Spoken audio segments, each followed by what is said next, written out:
Julian Zombie and Bobby Romero. PTCI Channel 2 would like to welcome you to Carl Wooten Field at Anchor D Stadium on the campus of Oklahoma Panhandle State University in Goodwell, Oklahoma for today's football contest.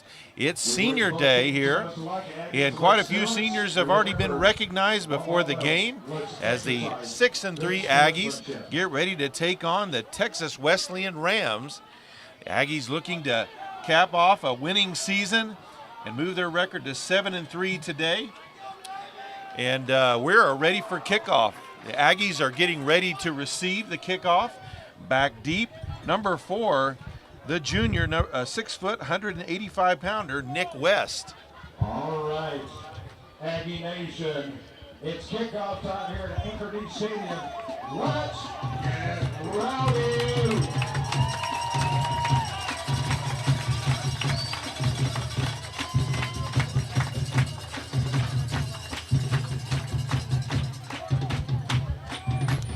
This has been an important senior class. They've had several winning seasons and kind of returned the Aggies to some winning football, especially this year in their senior year after falling back a little bit. Onside kick to open the game. Ball is loose. Didn't quite go 10 yards. It looks like it might have been knocked back, though. We'll see what the call is. Texas Wesleyan did recover it. I don't see a flag, but I surely didn't see it go 10 yards. It looked like it might have possibly gone 10 and then bounced back across. And it looks like Texas Wesleyan has shocked the Aggies with the start here. A little bit of a surprise. So Aggies defense will go on the field first. Well, I guess a bit of bad luck for the Aggies, but a bit of good luck for the Aggies as well because their defense is their best unit. Starting for the Aggies at defensive end, number 48, Cameron Lyons. Also, number 58, David Smith. At nose tackle, number 61, Zach Clack. At linebacker, number 40, Jawan Purifoy. Number 59, Nate Leadhead. Number 49, Dominic Bell. And number 42, Dadarian Primes. Ball thrown, caught out in the flat, breaks a tackle. He's into Aggie territory past the 40-yard line before he's finally brought down near the 38-yard line. So that's going to be a 1st and 10 for the Rams. Strong. Also in the defensive backfield, we do want to mention those starters. Number 15, DeJohn Jeffrey. Number 30, Dadarian Fights. Number 28, Marcus McCants. And number 7, Dante Shipman. And shotgun formation again. Hand off to the wide side of the field, tries to cut up the field, gains about 2 or 3 up to the 36-yard line. I'll call that 2nd down and 9 yards to go as he just gained a yard on it. And aside from that play, fast start for the Rams. This is what they want to get going early, but this Panhandle defensive unit, I think they got shocked that they had to come on the field so soon, but now they're starting to catch up. Holds that run to 2 yards, 2nd and long. This time they'll line up twins to the boundary side.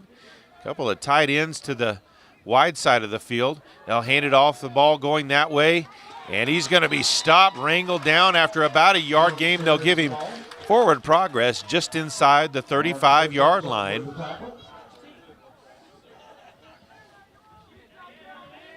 That was David Smith, I think, was the first one there. Several other Aggies in on the tackle as well. 3rd and 7. All right, Aggie fans, let's get rowdy. 3rd down, let's hear ya. So 3rd down and 6 yards to go. It'd be a great stop for the Aggies here after giving up that opening onside kick. Drops back to pass. He's under pressure, trying to roll out to his left.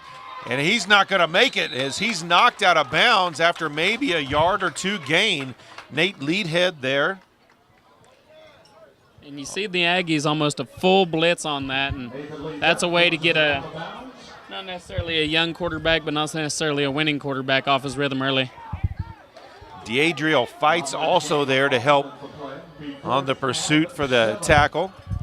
It's going to be 4th down, about 5 yards to go. Of course, we are in no man's land, but Texas Wesleyan's kind of in that no man's land where it's little too far in to punt and too far out to kick a field goal. So they're going to go for it here. They're going to go empty backfield with trips to the wide side of the formation, 2 to the boundary side. And delay of game. And a delay of game penalty is going to make that a much different situation, as that's going to make it about 4th and 10. And it looks like the Rams are going to bring their punting unit onto the field. And like we saw, I think it was last week, their punter is also one of their quarterbacks, probably 3rd on their depth chart, I believe. But that sets them up for fakes, but I don't think you want to try one this early, but they already tried an onside kick. So Nick Shields back deep, 5'9", 165-pound senior. Plants his feet on the 10-yard line. He'll let the ball go past that. Defender was back there but couldn't locate the ball, and it reached the end zone. So that means the Aggies will take over 1st and 10 at the 20-yard line with 12:31 to play in the first quarter. Our Aggie offensive line first at quarterback. We've got a new starter, 6'10", 215-pound redshirt freshman John Polston. At running back, number 22, Orlando Heyman. At wide receiver, number 4, Nick West. Number 1, Miguel Hudson. Number 13, Cameron Taylor. At tight end, number 86, Brady Barrett. Aggie offense on the field, ready to go. Shotgun formation. He'll drop back to pass. He's under pressure, gets away from one tackle, gets the pass off. Tried to get it to Cameron Taylor, but the defender was there to knock that away. But some pressure right up the middle on the first play.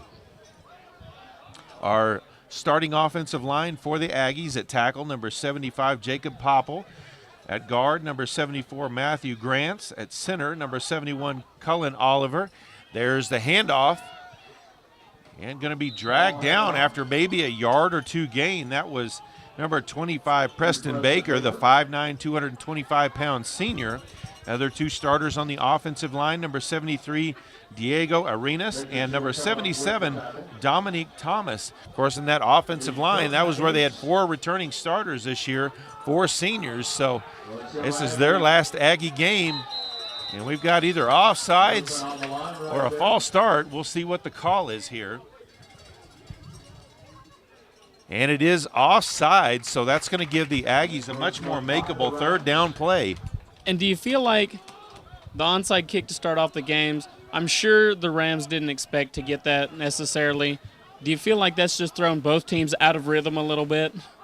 That is a possibility. Trips formation to the right. 1 receiver to the left. Drops back to pass. Got plenty of time. He's got one deep. It's caught at the 50. He's at the 40 and going to be dragged down in Ram territory at about the 32-yard line. That was number 14, or number 4, Nick West on the reception. Beautiful throw by John Polston under pressure. Beautiful catch by Nick West, and John was able to hit him right in stride. Throwing it like a veteran quarterback. Nick West, the leading receiver for the Aggies, with 429 yards receiving coming into the game. Also 3 touchdowns on 32 catches. They'll go trips formation to the wide side, 1 to the boundary side. Quarterback fake, he keeps it right up the middle. He's going to have a nice gain and possibly the 1st down. And he does have it, as they'll mark him at about the 22-yard line. So it'll be 1st and 10 for the Aggies from there as they near the red zone. That will also be another Aggies 1st down. Polston rolls out to his right, lets one go. It's caught inside the 10-yard line, still on his feet. And they'll say his forward progress stopped. That was Cameron Taylor on the catch. The Aggies are in prime scoring position as it's going to be 1st and goal at the 8-yard line. And Taylor is perhaps the Aggies' most reliable possession receiver on this entire squad. Olsen takes a snap, shovel, pass inside to Barbarino. Brady Barrett. Or Brady Barrett, actually, the tight end. And He's at about the 3-yard line, so 2nd and goal from there for the Aggies as the Aggies are threatening to score on their first offensive drive. Well, they'll say it's a touchdown. That was probably the most delayed touchdown reaction I've ever seen. Absolutely. You'd think they have replay out there. Well, had a great play call in that situation. Rams were very aggressive down there deep in their own territory and able to get the score there. So lining up to kick, number 5, Sterling Clappin. Barbarino the holder. There's the kick, the hold, the snap. It is good. And with 10:48 left to play in the first quarter, the Aggies now lead the Rams 7-0. This is something we haven't seen a lot from the Aggies, and that's a good thing because they're starting out, they're scoring early. We haven't seen that a lot this season, but they're really getting on it, getting ready to go. And, you know, you would think looking at that drive, they were a high-powered offense.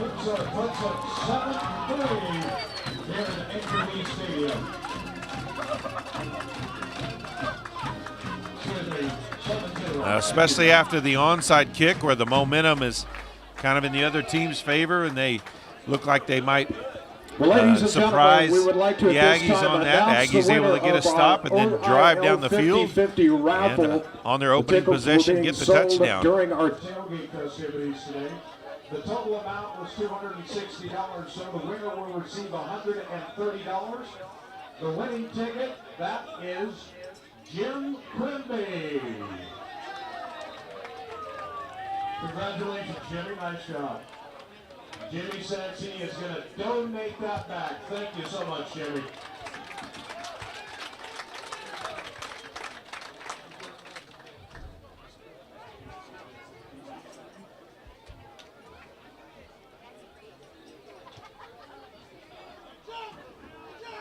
Aggies will line up to kick off.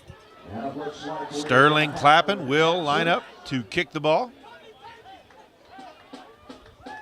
And Bedford back to receive the kick. Here's the approach and the kick.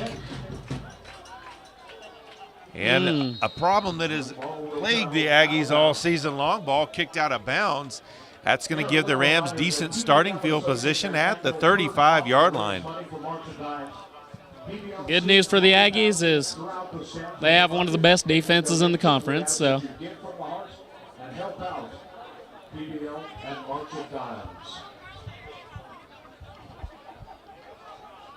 I think one of the problems for the Aggies is what happens next year on defense. The northeast side of the stadium, next to the concession stand.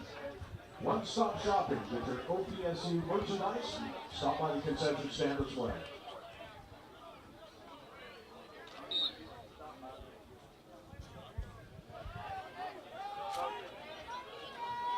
Aggies in their 3-4 set.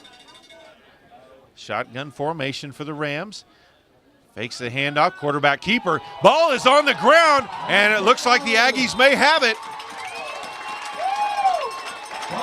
And they do. They're going to have 1st and 10 inside the 30-yard line. Dominic Bell with the recovery, the senior. And a miscue by the quarterback, but a great play by the defense. Heads up, gets on the ball. They start the offense off in great field position now with a chance to take a 14-point lead here with still 10 minutes to go in the first. Yeah, that one was really set up by the defensive penetration by the defensive line.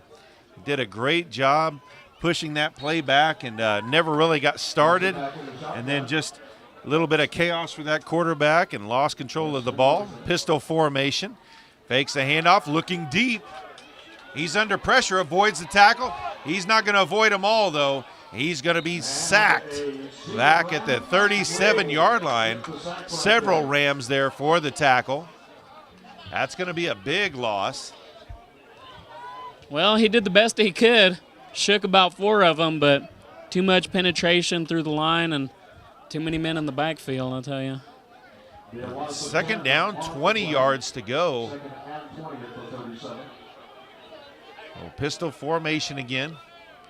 Baker in the backfield to his left. He'll hand it off to Baker, off to the left.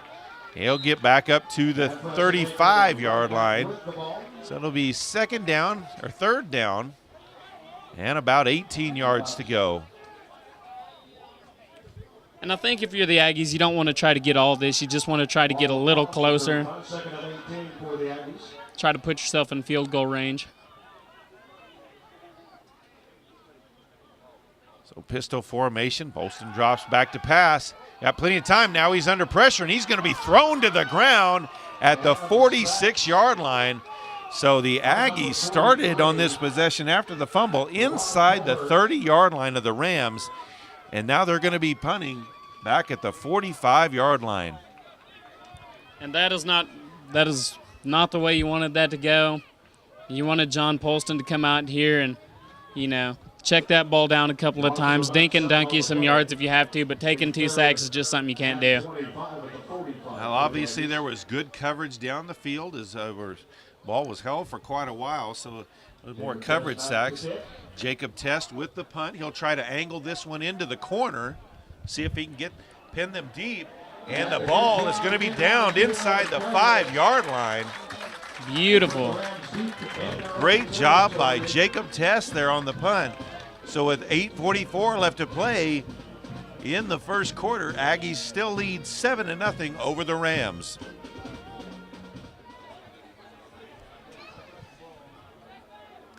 So the Rams will start this drive on the 3-yard line. Shotgun formation again. Quarterback keeper right up the middle. He's going to be dragged down right away. Maybe got back to the line of scrimmage. Looks like he may have been dropped for a loss.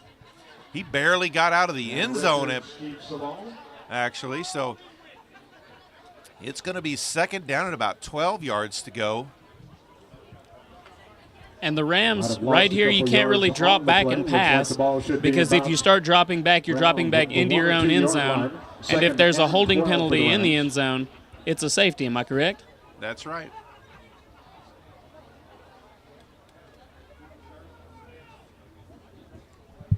They'll line up trips to the wide side of the formation. Quick throw outside. That one's going to fall incomplete. And Richards tries.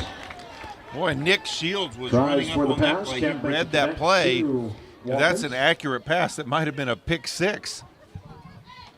So it's going to be third down and 12 on the 1-yard line. All right, Aggie Nation, let's get rowdy. Aggie defense with a great opportunity. At worst, the Aggie offense should have great field position and possibly even get a safety or a turnover here this deep. There's a snap. They'll hand it off to the wide side. Running back breaks into the open. He's going to have more than a first down as he's out past the 25-yard line. With the carry right there. As the Aggies defense tackled just by number 27. Not a very good play for them there. With the tackle. And if you're the Aggies, if you want to take the next step, become a championship level team, become a postseason contender, you got to do it on the really tough situations as they've done this year, but you definitely got to get it done on the easy ones too. Down for the Rams at the 22. We've seen the defense perform well in some very tough situations this year. That one was a defensive breakdown by the Aggies right there. Ball at the 22-yard line. And we've got a flag. It's going to be a false flag start on the play on Texas Wesleyan. And it is going to be a false start on the Rams. It'll move them back.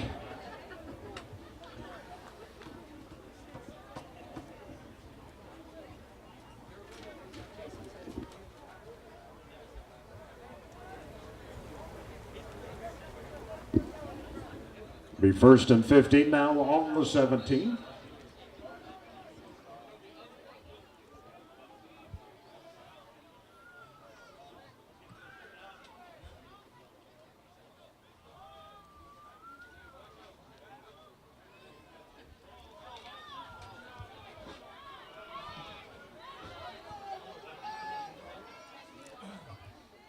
Shotgun formation, handoff to the right, and he's going to be dropped for a loss. And Richards hands the ball to Jones.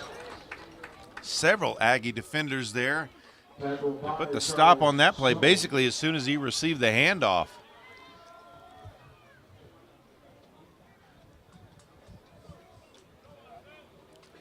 Ball at about the 13-yard line. Ball placed about the 13-yard line. 2nd and 18. Second down, 18 yards to go. Now line up trips to the wide side, one to the boundary side. Now they'll empty out the backfield as they bring the running back out there as well. Throw it back, the one-on-one coverage to the boundary side. That pass is going to be short, so it's going to be 3rd down and 18 yards to go. That was a dangerous situation. After they motioned the man over there, they almost had 2 receivers uncovered for a second, but the defense recovers last second, forces them to throw it up the seam, but he can't make that throw out far enough.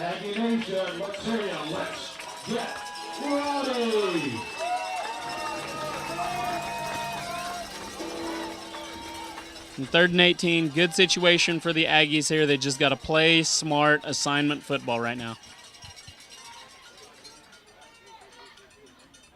They'll line up in that trips formation again, drops back to pass. Throws it out wide. He's got a receiver out there, catches it. He cuts up the field near the 25-yard line, well short of the 1st down. So it's going to make it 4th down, and it's going to be time to punt for Texas Wesleyan. And it was a well-designed play by the Rams. Didn't quite set up the way they wanted it to, but it looked like they had receivers go and start blocking well before the ball was in the air, and I thought that was a penalty. But I'm not 100%.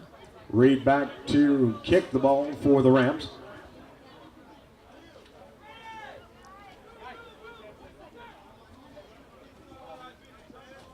Leave Miguel Hudson back to receive the ball. Punt. Miguel Hudson catches it just inside the Hudson 40. gets the ball He's at up past the 38. 50-yard line into return Ram right there for territory. Hudson. We do have a flag on the field. We'll have to see what that is. Tackle was by number 28, Trey Jackson for the Rams. We'll wait to see what the flag is. Oh, holding.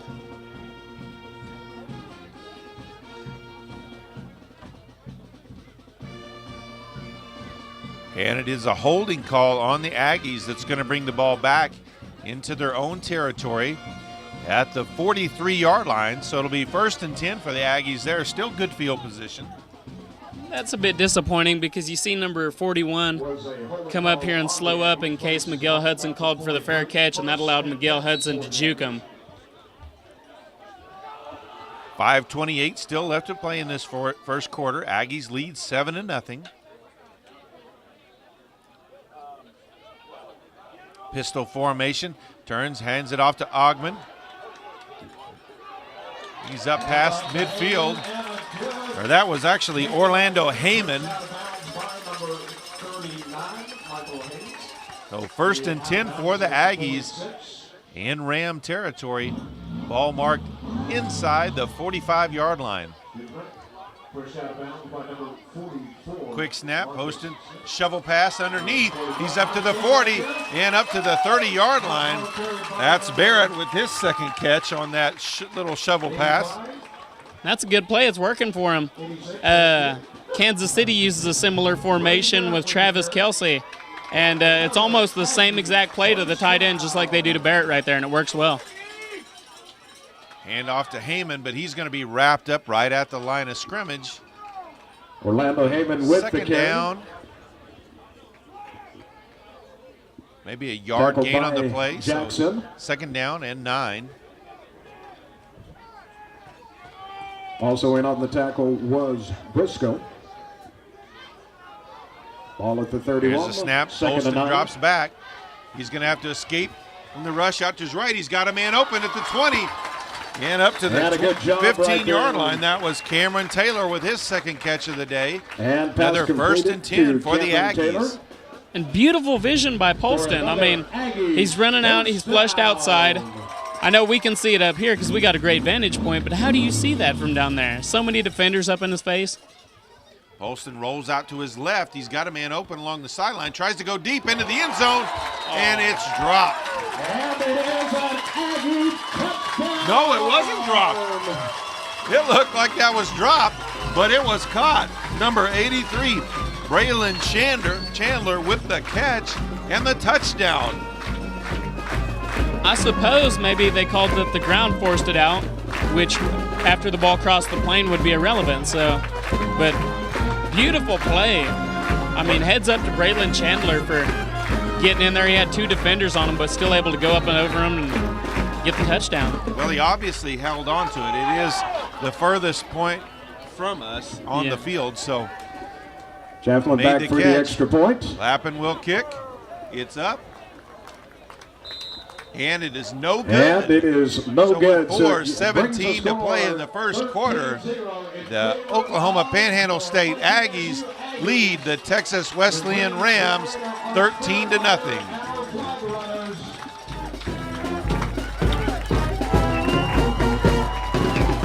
Sterling Clapham ready to kick off for the Aggies.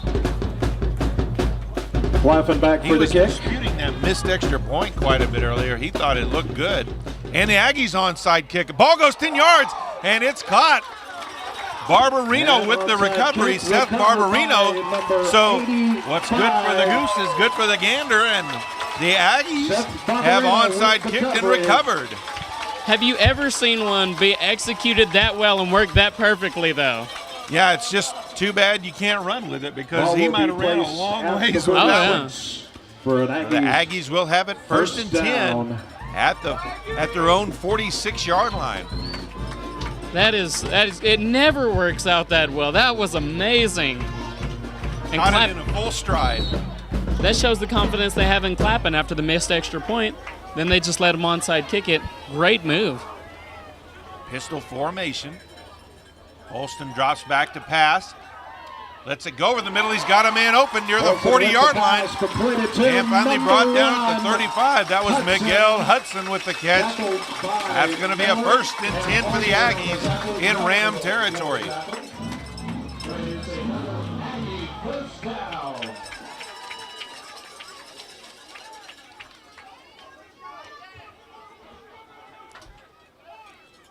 Same formation. He'll turn, hand it off to Baker, straight up the middle. He busted tackle, still loose, and falls forward at about the 20-yard line. That's going to be another Aggie first down.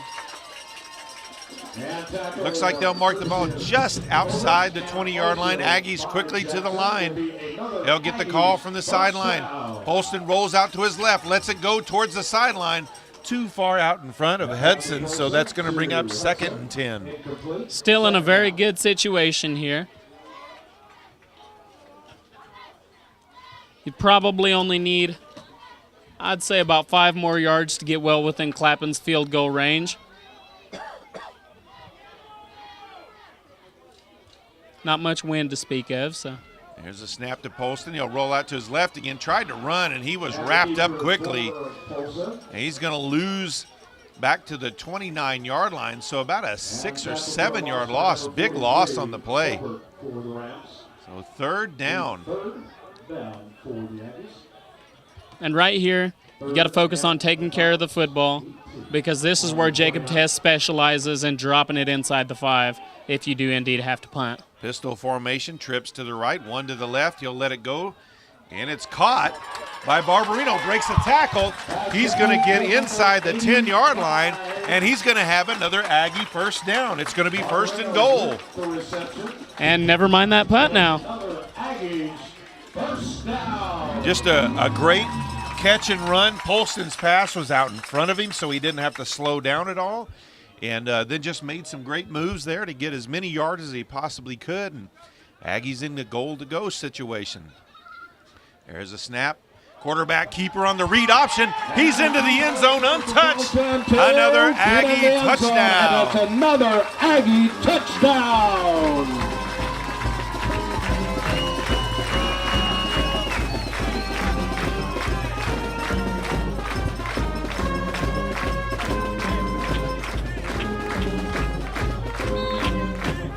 Great read by Polston, the quarterback on that read option. He just kept it in the belly of Baker there long enough, read the end went towards the running back and just took straight off up the field, and it was good. Clappin's extra point this time is good. So with 2:51 still to play in the first quarter, the OPSU Aggies now lead the Texas Wesleyan Rams 20-0.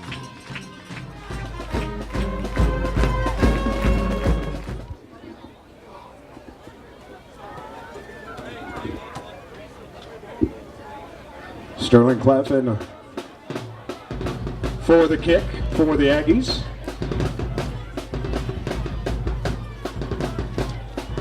So Clapham ready to kick off for the Aggies this time. Texas Wesleyan moved their front line up to right at 10 yards away this time.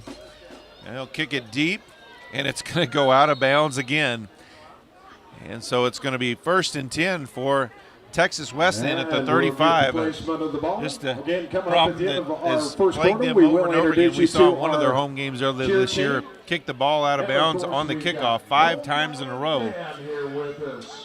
And Clapham is an enigma because sometimes he'll do things wonderfully, and then sometimes little mistakes like that will catch up with him. But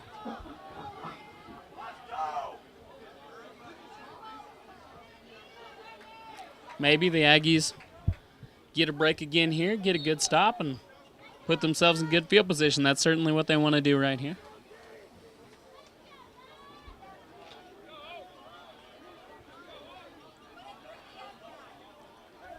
Aggies up already 20-0, just under 3 minutes still to play in this first quarter.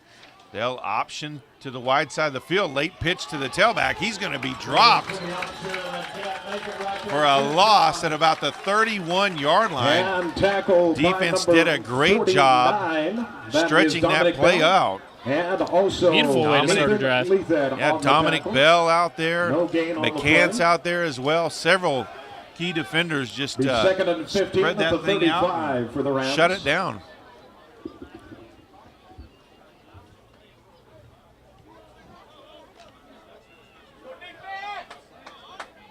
Of course, the key to all that is just that penetration by the defensive line that just blows that play up before it can get headed downhill. There's a snap. Quarterback throws it out. And they're going to throw a flag as Nick Shields kind of bumped the receiver just before the ball got there. So they're going to get him for pass interference. That'll be a spot foul. So not too much of a gain.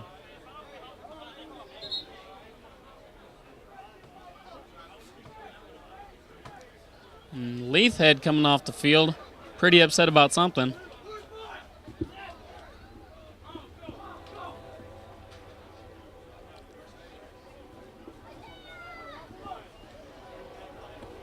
Pass interference called on. That will be an automatic first down as they'll mark the ball at the 36-yard line. So not too many yards gained, but it does give them a 1st and 10 situation again.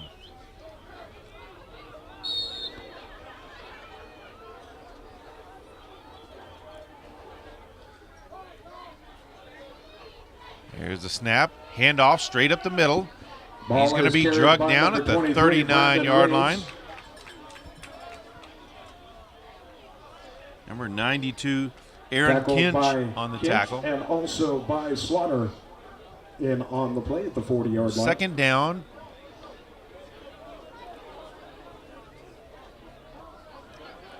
At 8 yards to go.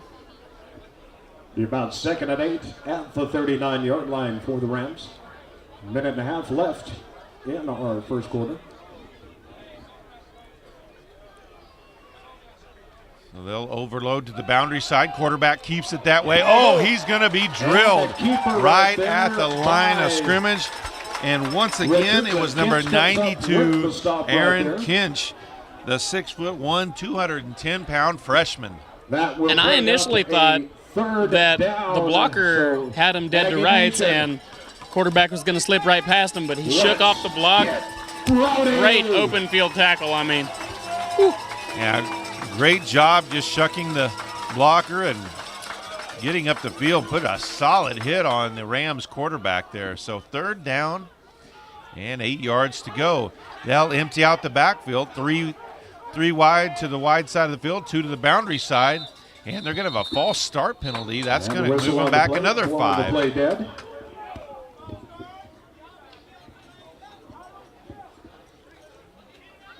It's going to make it about 3rd and 13 after this penalty. Going to be a false start called on the Rams. Move it back 5. That'll move it back inside the 35-yard line to the 34. So 3rd down, 12 yards to go. 34 be 3rd and 12 for the Rams. Final seconds of the third quarter, about 30 left in this quarter. Running back will motion out of the backfield to the wide side. They'll try to throw it over the middle, and it's incomplete. And pass was intended for number 82. And number 30 fights. He incomplete. probably could have picked it, just didn't see it coming. Didn't realize it was going to be closer to him than the receiver. Yeah, it was a very badly thrown ball on that one. So back deep to receive the punt for the Aggies. Number 1, Miguel Hudson. He's the 5'10", 165-pound sophomore. Miguel Hudson back to receive.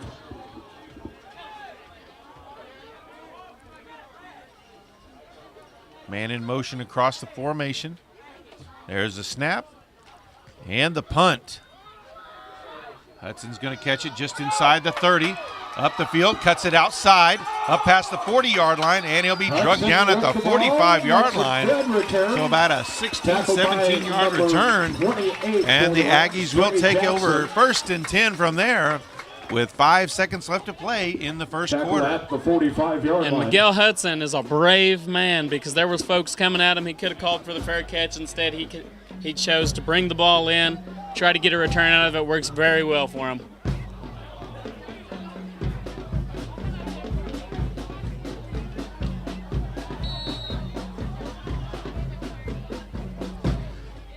Aggies line up, trips, formation to the right, 1 to the left. Baker in the backfield with Polston. He'll hand it off to Baker. He'll run wide. Gets up past midfield to the 45 and steps out of bounds at about the 44-yard line. Number 43 went really low on Preston Baker, at least tried to. Baker was able to get out of the way, but he was headed for the ankles. And that is the end of the first quarter with the Panhandle State Aggies in complete control, leading the Texas Wesleyan Rams 20-0. Second quarter action with so as we start the second quarter, the Aggies will have it 1st and 10 at the 44-yard line of the Rams. They'll line up trips to the left of the formation. Hand off to Baker. He tried to break a tackle. Looked like he was going to get through, but he's going to be dropped for a loss. Back to the 46-yard line. That's going to make it 2nd down and 12 yards to go. And Baker, their leading rusher so far in this game through the first quarter. But their second leading rusher would be the quarterback, John Polston, who's had a couple of nice runs, only 10 yards behind Baker right now. 2nd and 12 at the 46. Polston in the pistol formation. He'll take the snap, drops back to pass, lets one go over the middle. It's caught at the 30-yard line. That'd be number 80, Cooper Savage. Cooper Savage did a great job getting down on the ground, making sure he was low enough to catch that. You know, you always want to be able to run after the catch, but the most important thing is making sure you get the catch. Aggies may have pulled him off sides. We'll see what the call is.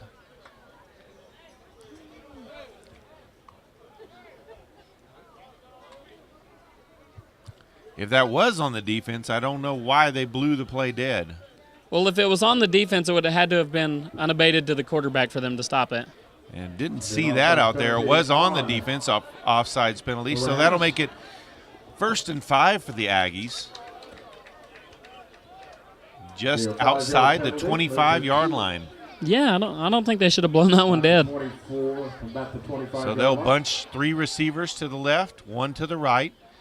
Shotgun formation. Polston drops back, hits the inside receiver. That's going to be caught at about the 15-yard line by Nick West. That's going to be another Aggie 1st down. Tackled by Floyd, and also in on the tackle is Vincent Stevenson. And John Polston's been doing really a good job of threading it in there so far today.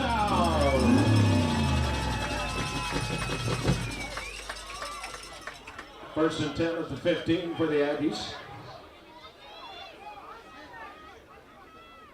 Aggies getting the play call from the sideline. Olsen takes the snap. He'll hand it off to Baker straight up. He's going to be wrangled down to the ground at about the 14-yard line. A short gain on that one, about 2 yards, so it'll be Second down and 8 yards to go.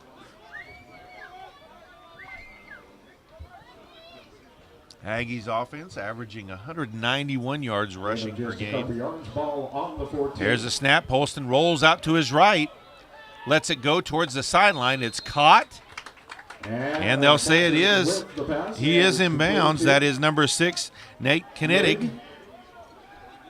And that's going to be interesting to see if Kinetic gets a lot of opportunities. He was open a lot here during the homecoming game and got missed a lot. But, well, he come out of the game. Never mind. So third down and 3. Pistol formation. Baker in the deep set. They'll turn, hand it off to him to the left. Cuts it up the field, and looks like he should have enough for the first down. It's going to be close. We'll have to see. They may bring the chains out on this one. And they'll give it to him. And it is a first down. They drop the chains. It's goal to go. So first and goal from about the 5-yard line for the Aggies. Olston under center. He'll step out, look to the sideline for the signal.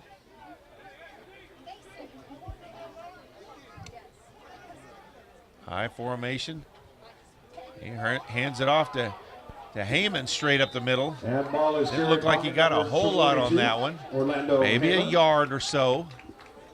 It's going to be second and goal. On the tackle, that will be Miller. And typically that power set that they run is very effective with Baker as a fullback and Heyman as a tailback, but just didn't quite get the hole open that they were looking for. Well, and that's where they started the season out. You know, first game of the year, they lined up in the I formation probably 90% of the plays. Another handoff to Heyman, but deep penetration by the Ram defensive line, and that blew that play up. Now it's going to be back outside the 5-yard line at about the 7 or 8. About a yard. It's going to be third down. It's third down. What do you think? I don't think you can run it again here. Do you go play action, or do you try to get a tight end on an in and cut out route? Or I said the 7 or 8, but it looks like they've marked it right at the 5-yard line. So we'll see what the Aggies do here. They'll overload the backfield a little bit to the left of the formation. Fakes the handoff back to the right. Tried to read option. Quarterback Polston kind of tripped up a little bit, but man, there was a lot of defenders there. So they'll bring the field goal team onto the field. Rams in on the tackle right there. There's one of the seniors that was honored today is the long snapper. That's number 52, 6 foot, 280-pound senior, Mason Williams. He's been their long snapper for the last couple of years. The holder is the receiver, number 85, Seth Barbarino, and the kicker is Clappin again. Here's a snap, the hold, the kick, and it is good. So the Aggies with their 4th scoring drive of the game, and with 10:36 left to play in the first half, the Aggies now lead the Rams 23-0. Come on, Jenna.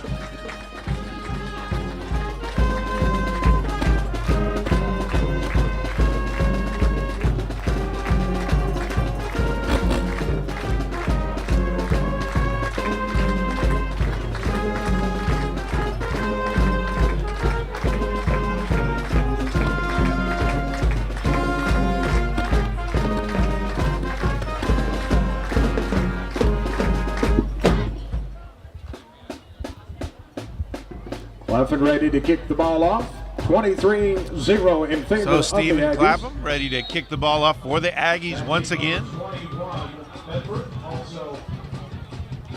And he'll kick this one deep as it's going to be caught right at the goal line. Up to the 10, the 15, the 20, and be brought down there about the 23-yard line.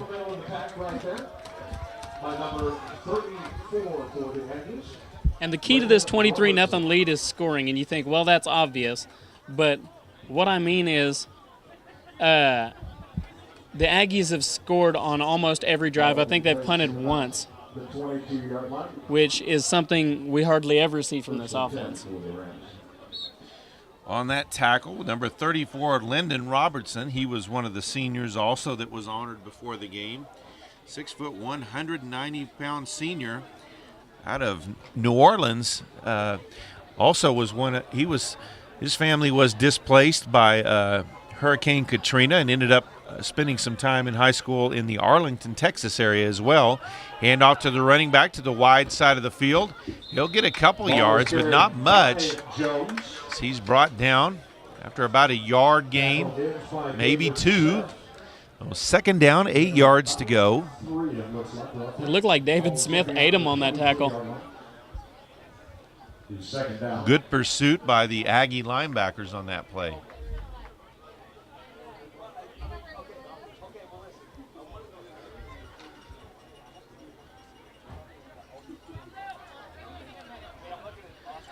So shotgun formation, back to each side, 2 split to the wide side, 1 to the boundary side.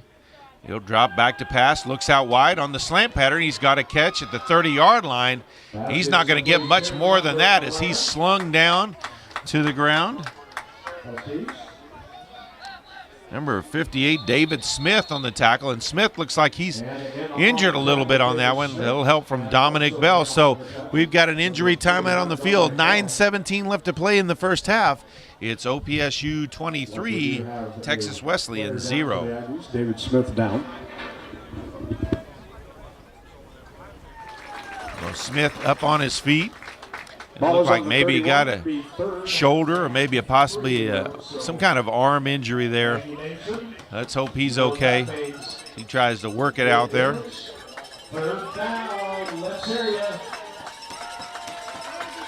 So third down and just a couple of yards to go for the Rams.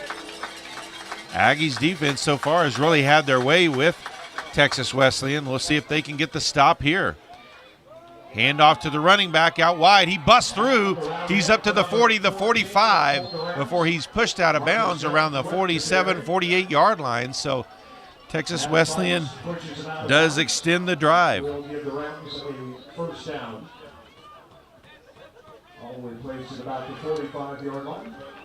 And they'll say he stepped out right at the 45-yard line.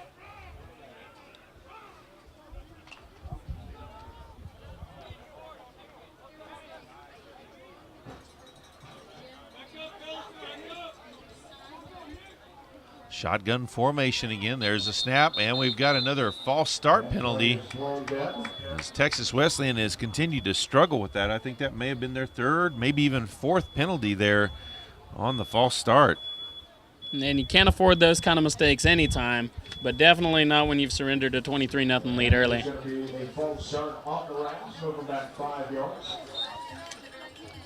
Small about 40-yard line. It's going to be first and 15.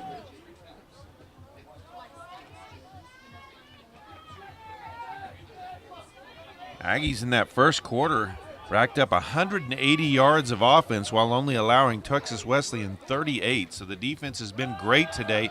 He's going to be dropped for a loss after the handoff. Just great penetration there once again.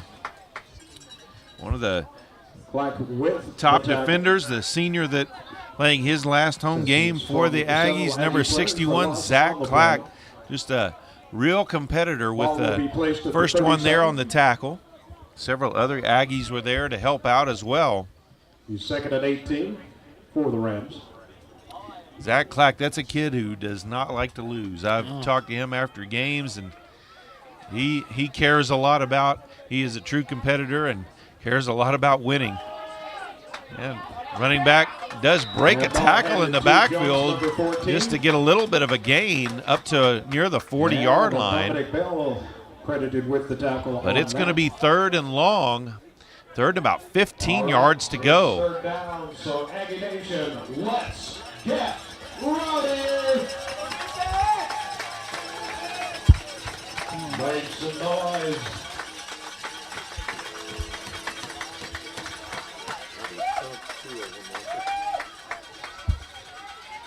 So third and 15. They'll split 2 to each side, a back in the backfield. Drops back to pass. Aggies have got him under pressure. Just lets it go out to the side. They're going to have to throw an intentional grounding on that one. We've got a fight out on the field. Oh, my goodness.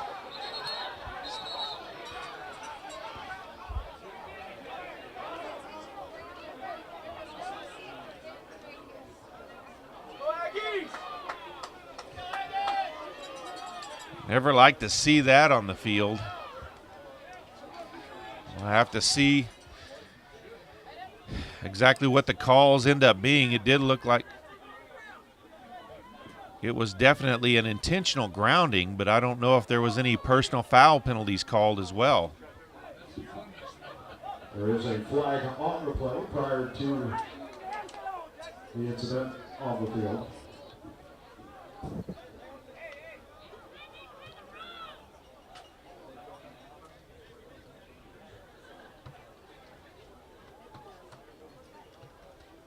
Referee still discussing it.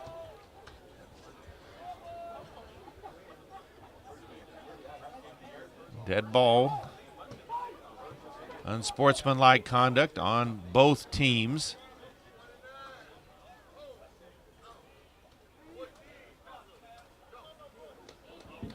And they have kicked out the players that were involved in that. Dominic Bell in his senior ball game.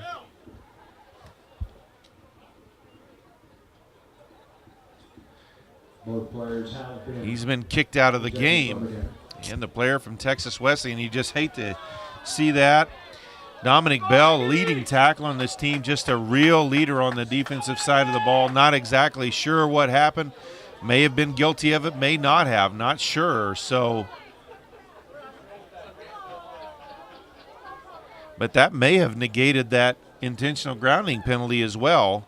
Looks like the referees are discussing that with the Texas Wesleyan coach over there as well. So they haven't marked it off, so I don't think they're going to get it. Well, during the play, you saw the quarterback looking straight towards the in route run by number 11, and he just kind of curves up about 5 yards deep and comes in, and he was looking for it, but it was well covered by the Aggies, and that's what makes it potentially 4th and long.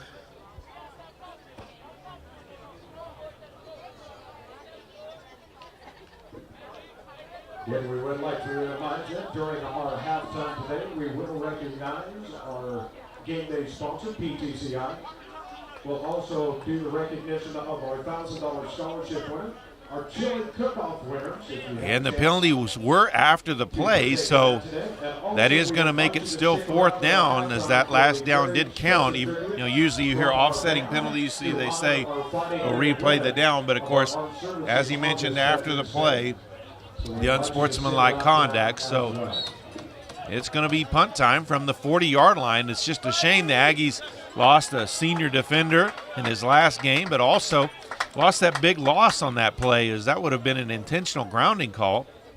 There's the snap and the punt. It's going to be a short one. Hudson steps up, drops it. It's on the ground. Aggies able to recover it, though. And Hudson has been brave with those so far, but that's one he should have just called for a fair catch with. Exactly. It did look like he didn't need to step up and even try to get that one. Darius Baptist there to save the day and recover that punt, though, so that the Aggies didn't lose possession. Ball will be at the 22-yard line. 1st and 10 for the Aggies. 6:32 still left to play in this first half. They're here raising money for the March of Dimes. A lot of the PBL students will be passing through the stands with buckets, so give from the heart. Also, don't forget to stop by our bookstore and the concession stand located down at the northeast end of the snap goes to Heyman here, and he breaks outside. Ball handed off to number 20. Heyman up just past the 35-yard line. Good run by Heyman. Ball and tackle. He started right up the middle, but then when he's seen an opening, he cuts to the outside, able to get the first down and then some. First down. So 1st and 10 for the Aggies. Just inside the 35-yard line. Pistol formation. There's a snap. Polston drops back to pass. Lets it go over the middle. It's caught. Nice job. And he'll be dropped at about the Rams' 46-yard line. Number 8, who is that? That is Jalen Fair, and I don't believe we've seen him make a catch here at home this entire season. And that brings up another Aggies first down. So 2 plays in, they're already well past where they would have been with the punt return, most likely. Olsen keeps it out of that read option. He's got it past the 40, up near the 35-yard line as he Did that read option play with Heyman and faked it. Number 39. It was a good read on that play once again. He's done a great job reading that play. And did you see how long he held it in there to Heyman? Number 71, Cullen Oliver, will have to come out of the game as his helmet came off on the play. And, of course, in college football, anytime your helmet comes off and there's not a penalty against somebody for tearing it off, you're going to have to leave for at least one play. Polston rolls out to his right, throws along the sideline, is caught, jukes the defender, and he's down near the 20-yard line, and that's our number 8 again. Jalen Fair, where did this guy come from? Jalen Fair with his second catch so far. The way he's playing right now, I'd go to him again. Ball will be at the 23-yard line. First Out of Okolona, Mississippi. A little over 5 minutes left in the half. Not a large guy, just 5'8", 150. Not much bigger than myself, but he's doing well today. 1st and 10 for the Aggies. Hand off to Heyman. He busts into the open. Still on his knees. The voice of defenders at the 10, at the 5, and he's finally knocked out of bounds. Good job right there by Orlando outside Heyman. the goal line. But we do have a flag on the field, so we'll have to see what that is. Typically, that's in the area of holding. Probably still a good gain as that was down the field a little bit. Wait to see what the call is from the officiating team. Go Aggies!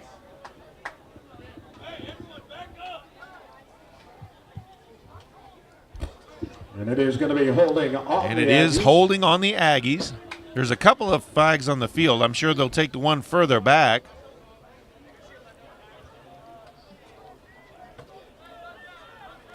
And the ball's going to be marked just inside the 30-yard line. So it'll still remain first down. The down marker says second down, but 23. Ball. There's the snap. Avoids the rush, throws it out in the flat, and it is just dropped by Nick West. Nick West, incomplete. You seen Braylon Chandler get him a little swat over there. He's like, you got to catch that. So 3rd down, 18 yards to go. And I think what I was talking about earlier, I don't think it's 3rd down. I think it's 2nd down. It looks like Coach Russell Gaskamp is arguing that as well right there. Referees are discussing it out there. Because I think the down marker guy got ahead of himself and moved that back. And, of course, there was a holding penalty that moved that play back, so that would still remain first down. And they've changed it to 2nd down. So that helps out the Aggies. They don't have to try to get it all on one play. Here's the snap. Holston drops back, lets it go on the slant pattern. In and out of the hands of Nick West, but that was a pretty low pass. He would have had to scoop that one off the ground to get it. So it's going to be 3rd down now. 18 at the 23.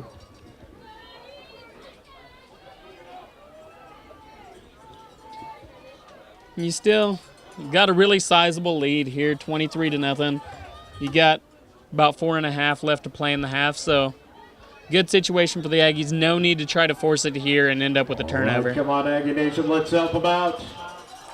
There's a snap to Polston. He'll hand it off to Baker, running wide to the wide side of the field. He's going to be dragged from behind, and the Aggies are going to get a first down because that is going to be a horse collar call.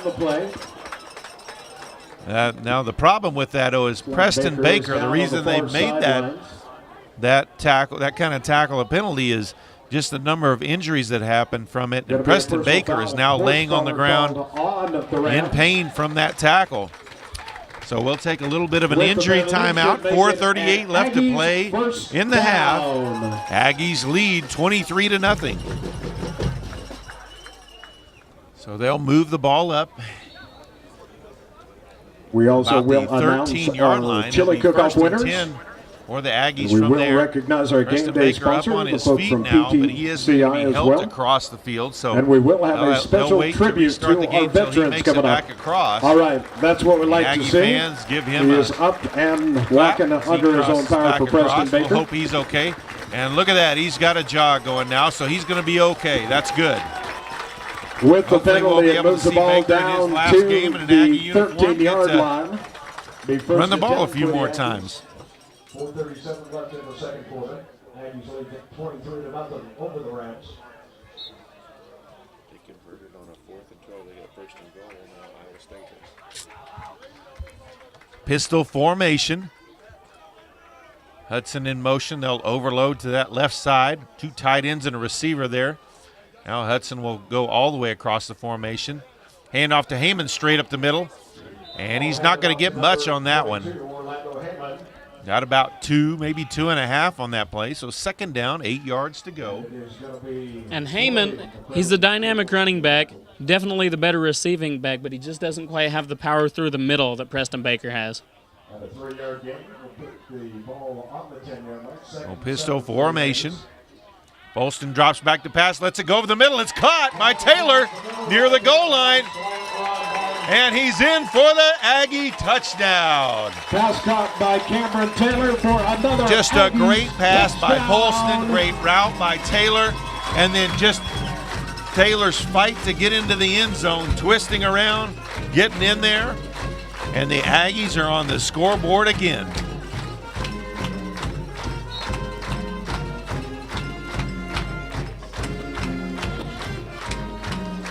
Clappin ready to kick the extra point. Williams the snapper, Barbarino the holder. There's the snap, the hold, the kick, and it is good. So with 3:47 still to play in the first half, the OPSU Aggies go up 30-0 on Texas Wesleyan.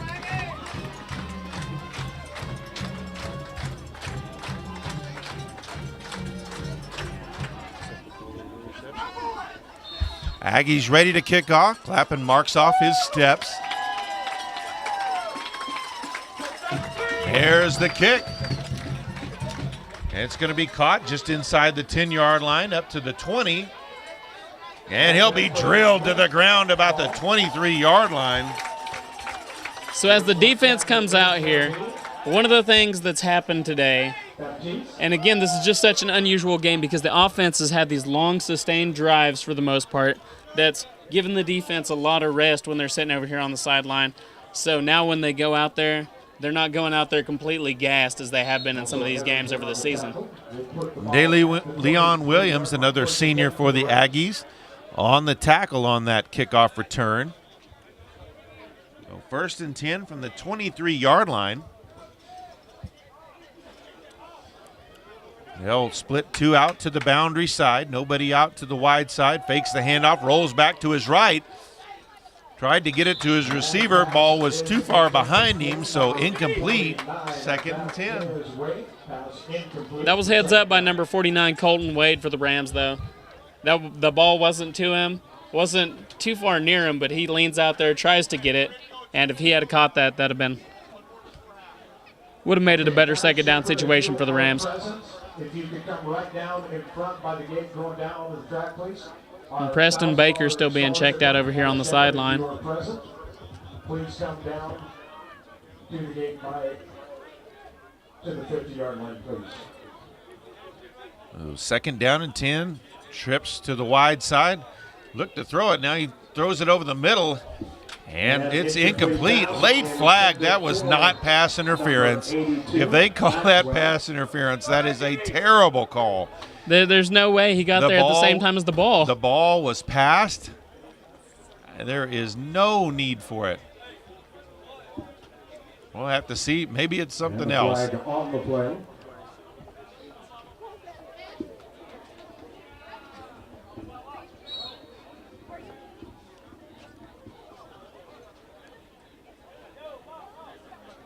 Ball will be placed at about the 20. And they will. They'll give him a spot foul about 5 yards up. Down for the So it'll be first down for the Rams. Yeah, it's just a terrible call. There was no way that was pass interference. Trips formation to the wide side, 1 to the right. Quickly under pressure, lets it go out wide. It's caught, but right at about the line of scrimmage when he stepped out of bounds. So 2nd down. And 10 yards to go. 58, David Smith, he was in the backfield looks quickly. Like it was out of bounds, so will be 2nd and 10.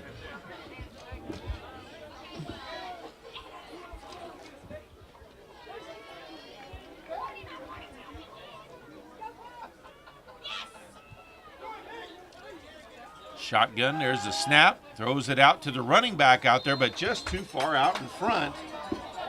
And incomplete pass, but a flag Incomplete is pass. going to be thrown in the secondary. Flag in the backfield. Actually in the defensive backfield.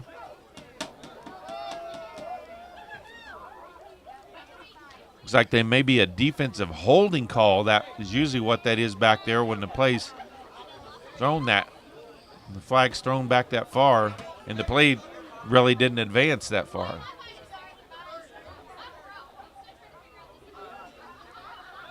And it is defensive holding, which isn't a much of a yardage penalty, but it's an automatic first down.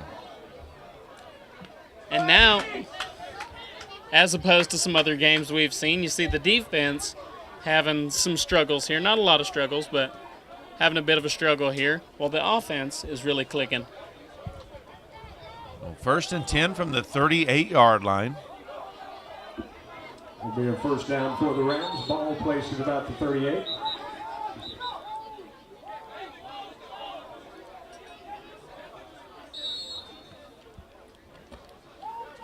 So shotgun formation again. There's a snap. Quarterback's going to keep it to the boundary side. Still on his feet. Maybe got 2 yards on the play up near the 40-yard line before he was brought down. Just a yard or so on the far side. And I believe that was a read option play, and if so, the difference between the Rams and the Aggies is when quarterback John Polston sets it in there for the read option, he'll hold it in there for a long time. And if he's going to take it, he's going to pull it out at the last minute. He kind of poked it out there, pulled it straight back, and then took off running. The Aggie defense was able to read that easily, and not very much of a gain on that one.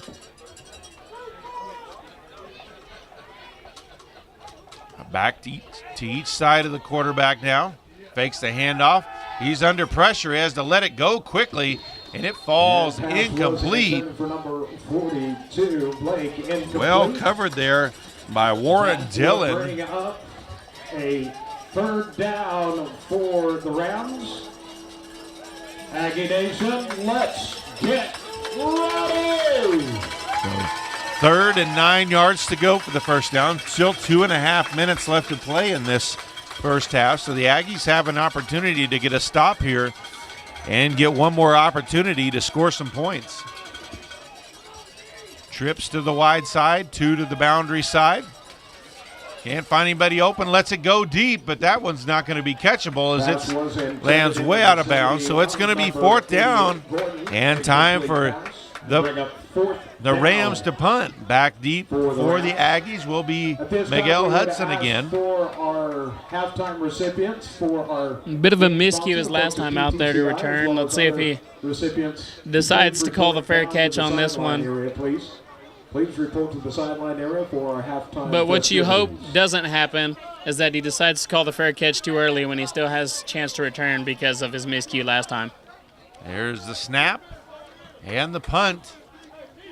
Miguel Hudson calls for the fair catch. And fair catch called for by Hudson. And he'll be down near the 25-yard line, so it'll be 1st and 10 from there for the Aggies with 2 minutes and 20 seconds left to play in this half.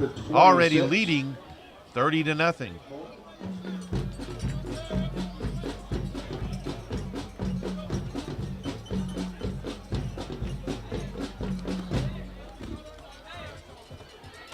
So trips formation to the wide side, 1 to the boundary side.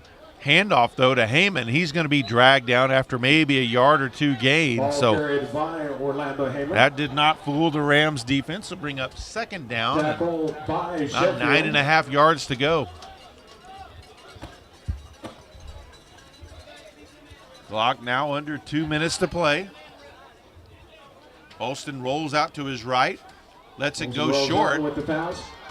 Not going to be much of a gain, maybe half a yard. Ball came loose, but they're saying he was down. Right, so Just a very dangerous play over there. Now, did you see on the side closest to us here? Barbarino, I guess, was mostly a distraction as he didn't run a route. He just sat there and did a little dance in front of his defender. Oh, and there's Nagy down. Of about a yard on the reception brings it's number 81, Gerard Thomas. And Thomas is up and coming off the field now. Not getting too much help, so good sign there. Trips formation to the wide side, one to the boundary side. Third down, 8 yards to go for the Aggies.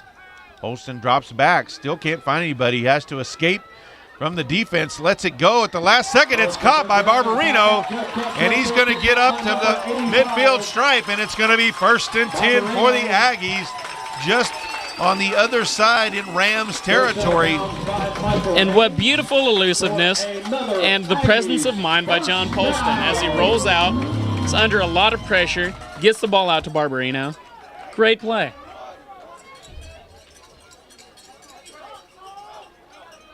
There's the snap and the handoff to Heyman up the middle. He's to the 45, to the 44. By number 22, Orlando Heyman.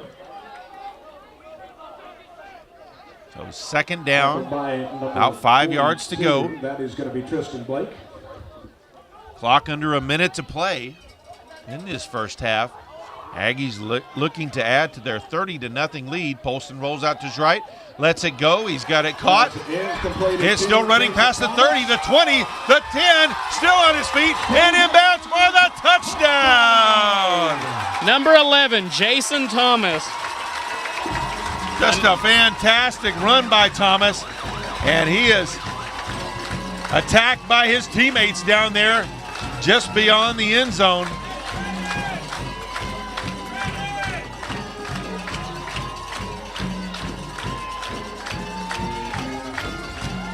And the Aggies really celebrating their teammates scoring that one.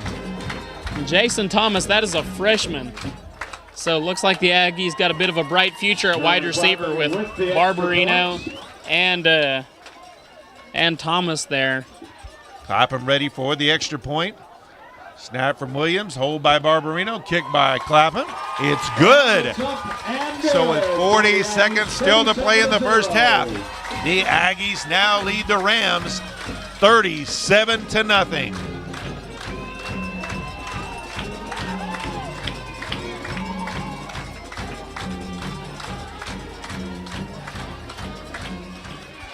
And they're still over there congratulating him on the sideline. Players picking him up, and not a very big guy, but apparently a favorite of his teammates. Number 21.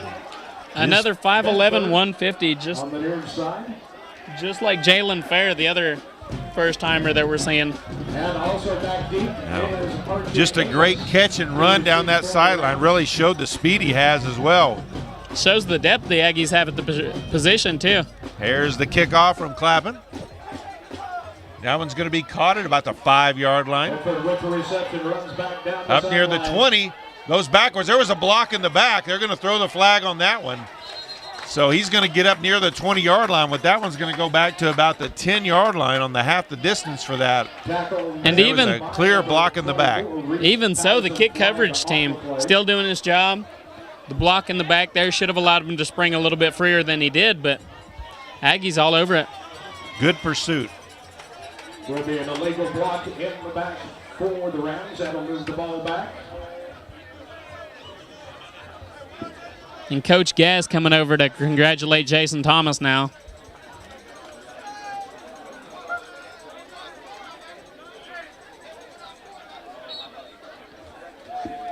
He's a pretty excited young man himself. 1st and 10 for the Rams. 31 seconds left in. Aggies defense back out there now. There's a snap, handoff straight up the middle. Oh, he's drilled to the ground. Nate Leadhead Ball carried by number 23. with a shoulder punch right there. Just put that shoulder in his gut and drove him to the ground. And it looks like maybe the Rams are just ready to go to the halftime locker room. as Can't the blame clock them for is that. under 10 seconds left. So the Panhandle State Aggies will head to the halftime locker room with a commanding 37-0 lead over the Texas Wesleyan Rams. It's senior day at Carl Wooten Field. Aggies just totally dominant, as obviously when you're leading 37-0, you would think you would be. Aggies with 384 yards of offense in that first half. Texas Wesleyan with just 61. Aggies defense holding the Rams to just 1.9 yards per rush and 2.3 yards per pass attempt. Now the Aggies on the other side, offensively, they're averaging 13.9 yards per attempt on the passing side, which is just an incredible number. Anytime you can get above 8, you're doing pretty good. You're at 14. That's pretty impressive. I want to see if this All right, surprise we're just onside about kick underway comes for out second half after action. the Rams led off against them with an onside kick to start the game. I mean, the Aggies really don't have a lot to lose here. I would think I would probably be the most surprised person in the place if they did, leading 37-0. That would be hilarious. Number 21, There's the Bedford, kick, and number and it's going to be 28, caught at the goal line. Trey Ball's Jackson. into the end zone. He'll bring it out. Bedford takes the ball And he's on the going to goal be line, tackled pursued by the Aggies. inside the 5-yard line at about the 1. Just a terrible decision to try to bring it out. And the Aggies will benefit from it. Number 34, Lyndon Robertson on the tackle there. As a returner, you got to know not to do that. You got to know if you're in the end zone, take a knee, or don't go back into the end zone at all. Just take it and get upfield and get what you can. But good situation for the Aggie defense to start out the second half. As we mentioned, their defense has been in shutdown mode. Just a fantastic job. Ball is on the 4-yard line, 1st and 10, underway in Really spreading the wealth. Nobody with more than 3.5 tackles so far in the first half. That's Smith with 3.5, leads all tacklers. There's a snap, handoff, bust away from the initial tackler. He might have been stopped in the end zone, still on his feet. There was a flag thrown in the play, kind of in the area of tackle made holding. by number He reached out to about the 5-yard line. There was a lot of guys around him. I was wondering if somebody got a face mask. Ball was carried by number 20. Personal foul, face mask penalty. That's going to help get them out of the hole. flag on the play. And it's And the face mask personal gonna be foul called kind, on so the it's going to be Aggies. 15 yards marked off at the end of the play. So from 1st and 10 at the And we'll 1, move the ball 15 and now it's going to be yards, 1st and first 10 down for the Rams. past the 20-yard line at about the 23.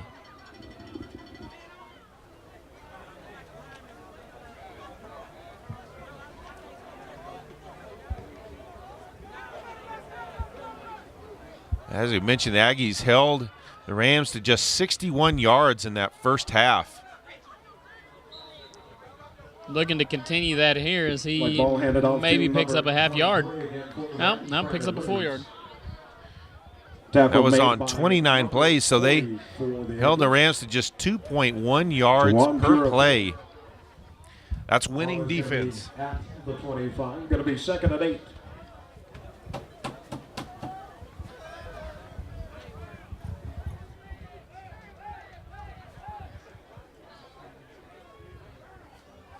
They'll line up, trips to the right, 2 to the left, and the empty backfield set. Lets it go over the middle. Almost intercepted. Almost intercepted by Dadarian number Primes, 42. you know he's just killing himself right now for dropping that one, as he stepped right into the passing lane, and that one hit him right in the hands and just couldn't hold on to it. And the bad thing is, the Rams had the setup they wanted. They run these little pick routes off here on the side closest to us, and they had a receiver open, but the quarterback never looked over there. Just continued to look left. Almost threw an interception too. Well, 3rd down and 9. Same empty backfield set. Here's a snap. He'll drop back to pass. Lets it go. And pass is short across way to number 23. Brandon Reeves. It's going to be 4th down as that one falls incomplete. Miguel Hudson will line up to receive the punt.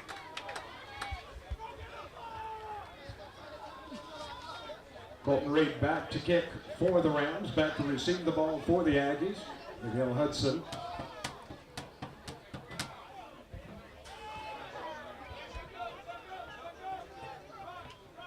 He'll bring a man in motion across the formation. He's standing at about the 39-yard line. He'll get the punt off. And looks like that one's going to go right out of bounds near the 40-yard line. We'll see exactly where they walk it off to. And it'll be 1st and 10 from the 42-yard line with 13:43 left to play in the third quarter. Aggies leading 37-0. Jordan Randolph almost had the block there on that punt, and you heard, I think it was Coach Gascamp down there on the sidelines before the play comes off. He screamed at him. He said, "Go get a block," and almost had it, but just not quite. Aggie offense back out there in the first half. John Polston, the quarterback, finished 17 of 21 for 292 yards, 4 touchdowns. He'll have to escape out to the right, as that's DJ Scott who has come into the game to quarterback the Aggies now. So already leading 37-0. They give DJ Scott an opportunity out there. Well, I mean, with John Polston, the numbers he's got, he's almost already had a career game today. So, why not let DJ Scott get some numbers put up here, see what you can get out of him, get a little better handle on your quarterback situation for next season. Pistol formation. He'll hand it off straight up the middle. That's Ogman at the 40, breaks loose. One tackler is going to bring him down. He's still fighting forward inside the 10 to the 5-yard line. What a beautiful run by the senior Ogman. And Edgeman with the carry right there. Just a fantastic run. First down. And it's going to be 1st and goal for the Aggies. What was there, 4 guys on him at the end of that run? I'd give it to him again. And they do, but he's going to be stopped for no gain. By Ageman. On the Rams got a little penetration that time. Aggies will bring a couple tight ends, a heavy set. Jones for the Rams. As they bring Barrett back out on the field, as well as Kyler Musgrave. They'll overload those 2 tight ends to the right. So 2nd and 4. Pistol formation, a split to each side. Turn, handoff to Ogman again. Bounces off 2 tacklers and walks into the end zone for the touchdown. And it's a good thing to see the senior get a touchdown here in what'll be his final game in the Aggie uniform.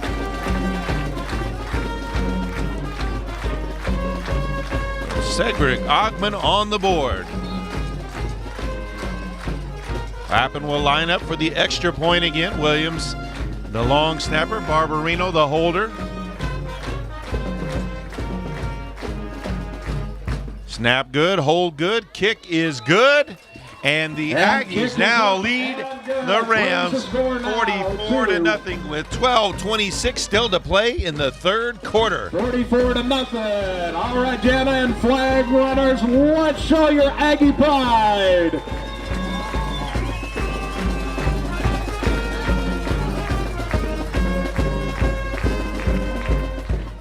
Clappin will set the ball on the tee. He'll huddle up the Aggies as they spread out now for the kickoff.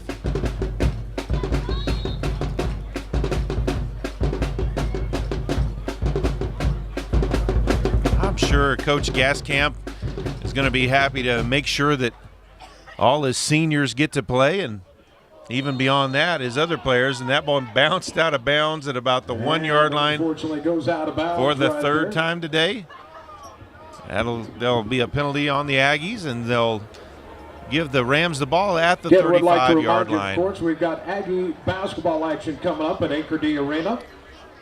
Next week, the women's team will take on Sometimes Northern it feels like they could aim that for the visitor stands there, and that thing still would have gone out of bounds on this side. Yeah. And then back on the hardwood. And I think if it was a closer game, you might see Cesar Telez come in, but just with this big lead, there's no need to pull him.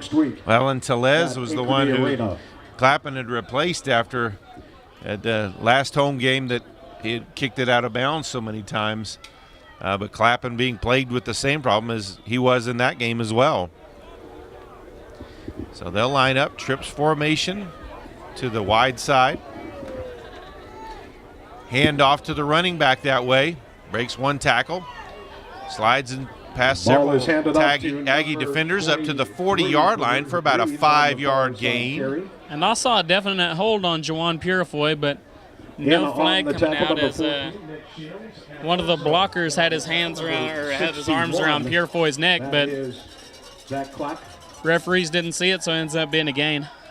About a 5-yard gain on the carry. Ball at the 40. 2nd and 5 for the Rams. Second down, 5 yards to go. He'll drop back to pass. Under pressure, lets it go down the sideline. And it's caught and then dropped. But Nick Shields ran into him. He's going to be called for pass interference there. So that's going to give them 15 yards. They'll be in Aggie territory. And it will be 1st and 10. And that's a hard man to defend for Nick Shields. Nick Shields listed at 5'9". Number 88, James Gordon, was the receiver they were looking for, and he stands at 6'4", so bit of a height differential there. And Nick Shields wasn't really looking for the ball, so he played the man instead of the ball. Well, he got beat off the line of scrimmage and had to play catch up there, and that's what happens in that situation is the receiver slows down for an underthrown ball, and you're just going to run him over. And that's what happened. So 1st and 10 from the Aggie 45-yard line. There's a snap. Fakes the handoff. Quarterback will keep it out wide. And a great job by the cornerback for the Aggies over there. And Primes comes up with the stop right there. That was Matthew McCants on the stop. Did a great job getting off the block and making that tackle.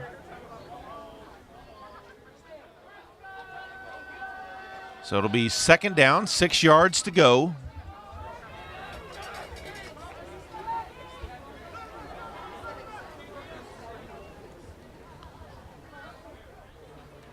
There's a snap, handoff. Oh, he's going to be wrapped up and taken down in the backfield for a loss. That was Zach Clack, the senior. Ball carried by Reeves for a loss. So the gain that they made on 2nd down there, they lose. It's going to be 3rd down and 12 yards to go. Ball back at the 47-yard line. 3rd and long's been a hard situation for the Rams so far. Didn't get any easier late in the game. Here's a snap. He'll drop back to pass out of the empty backfield set. Gets his man on the slant. Nice Nate Leadhead drags him down near the 40-yard line, so he'll be well short of the 1st down. That may be in the area where they'll go ahead and go for it. Already trailing 44-0 anyway. Don't have nothing more to lose here by going for it. And it looks like they will leave the Ram offense on the field. It'll be 4th down and about 4 yards to go. Ball marked just inside the 40-yard line. And a blitz by the Aggies. Lets it go down the sideline. It's caught, but he caught it out of bounds as he was pushed out of bounds by McCants. Just a great defensive job. Oh, yeah, very heads-up play by McCants. Knows where the out-of-bounds line is. Make sure to force him out, so it's going to be a turnover on downs. As you can see, McCants down here, he is ecstatic, to say the least. The ball turned over on downs back to the Aggies with 9 minutes and 30 seconds left to play in the 3rd quarter, leading 44-0. And that was a great play. You know, you see that at all levels. Sometimes you'll see a guy swipe at a ball trying to knock it away, when if he would have just, hit a guy, pushed him at about the hip area, there's no way a guy can land in bounds when he's off the ground like that. He's going to go wherever you put him. Use that boundary as an extra defender. Hand off to Heyman. He's dropped right at the line of scrimmage. Maybe a yard loss on that play. So 2nd down and 11 yards to go. And a lot of these plays are set up to be reads. I think Scott might have should have pulled that. Scott will roll out to his left, and he's going to take off and goes out of bounds right at the 40-yard line. So gain of about 2 yards. So that'll make it 3rd down and about 9 to go.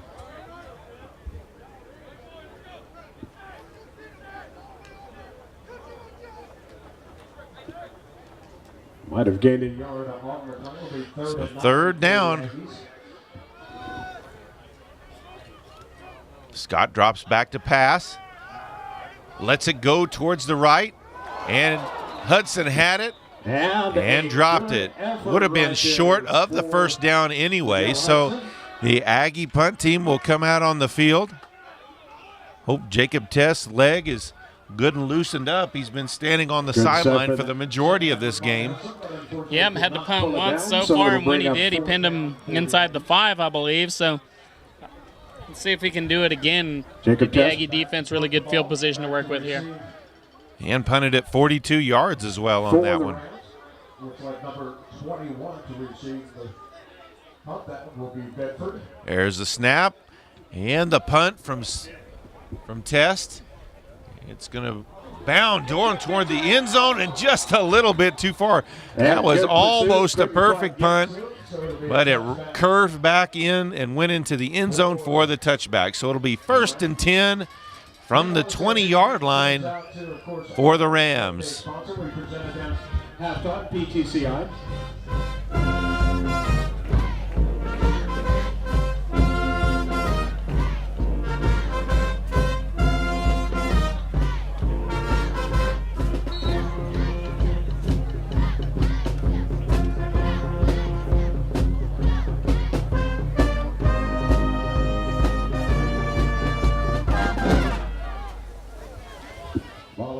Aggies 3-4 defense out on the field. There's a snap. He'll drop back to pass. Throws it over the middle. It's intercepted. He's going to score. Nate Leathed with the interception for the pick 6. Nathan Leathed. What a way to cap the season. Nate Leathed has been one of the many leaders on this defense all year, and for him to get a pick 6 for a touchdown, how fitting here on the last game of the season to make it an even 50-0 right now, pending the extra point. And on a day where we celebrate seniors, here's a sophomore that we get to see 2 more years, who's just a fantastic player on this defense. Nathan Leathed has to be so happy with that. For the pick 6 for the Aggies. The Aggies line up for the extra point. Once again, Clapham, the kicker. There's a snap, the hold, the kick, and it's straight as an arrow. So with 8:19 left to play in the 3rd quarter, the OPSU Aggies take a 51-0 lead over the Texas Western Rams.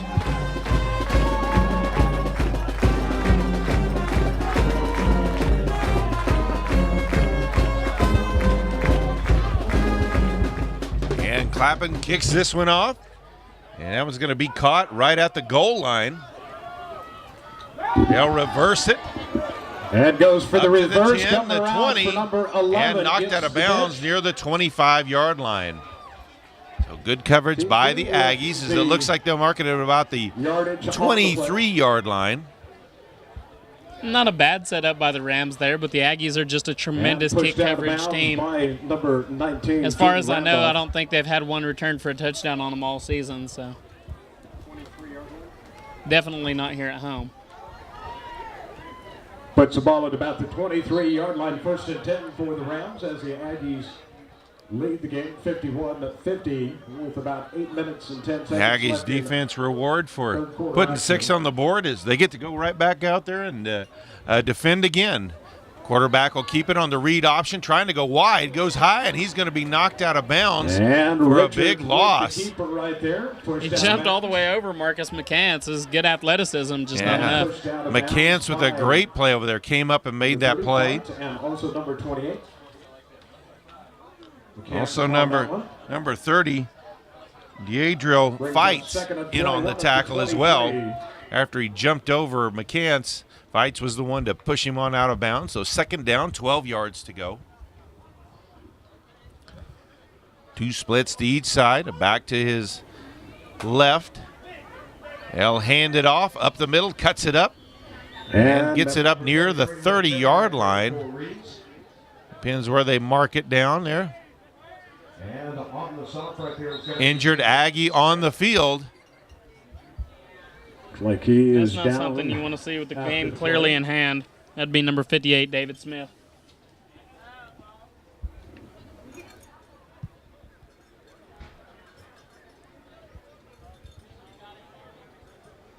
And they pull him up, but he looks like he's still in a significant amount of pain he is here. up and walking off under his own power. Thank you, folks. He appreciates that.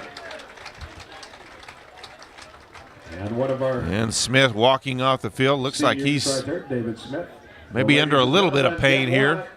Let's get Hopefully he's okay. Third down. Third down, 6 yards to Rowdy go. Nation.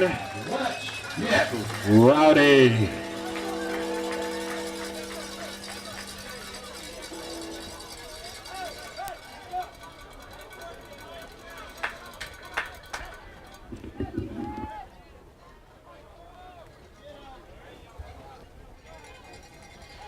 Back in motion out of the backfield. He'll throw the screen to the tight end over the middle. He drags the Pass defender complete to number close to the first 85 down, but with the not reception. quite all the way there. Kennedy. Looks like he'll be a And on little the bit stop, short, Franz. depending on the spot. And also in on the stop, Preston Baker. That will bring up fourth down. Number 26, Miles Alexander, in on the tackle for the Aggies. So fourth down, 1 yard to go. Aggies already leading 51-0.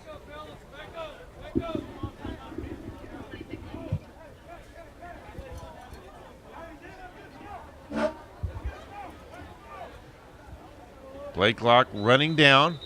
And we do have a timeout on the field. 6:04 timeout left is to gonna be play called in the for the third Rams. quarter. It's OPSU 51, believe that is Texas their Wesleyan 0. timeout.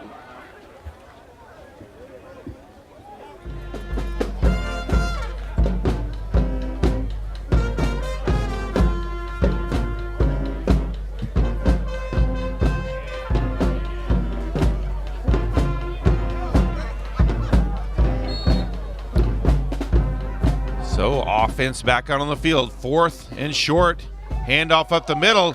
Nate Leadhead meets him head on in the hole. It's going to be tackled for a loss, and the Aggies are going to take over 1st and 10. Up on the ball, we're waiting to see. Beautiful play by the defense. Great performance all day, and if they can continue this, it'll be their first shutout since their home opener against McMurray. In on the tackle. They will go ahead and bring out the chains, but I think this is just elementary here that he didn't even get back to the line of scrimmage. Be absolutely Looks shocked like if this was marked off as a first down. So, And Juwan Purifoy said by his measurement it was not a first down. and Juwan may be slightly biased, but he also may be right. And it's well short. They haven't even pulled the chain tight. Not even and close. The Aggies take So the over. Aggie defense that has been great all day today gets another big fourth down stop, and the offense will take over just outside the 30-yard line at about the 33. So Nathan Leathhead, what can't he do? He got the pick six on the last drive. Then he comes up with a big fourth down stop on this drive. Serving this defense well, and he'll still be here for a few more years.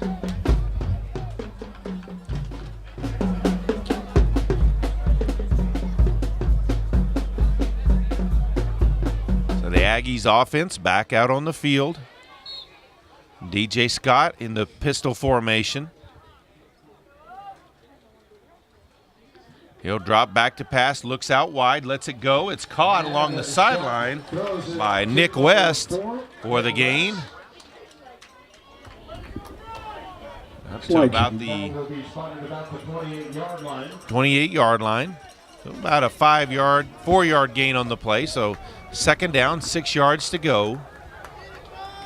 The 2nd and 6 for the Aggies. And the center knocked over by the nose guard. And that's going to be an offsides penalty.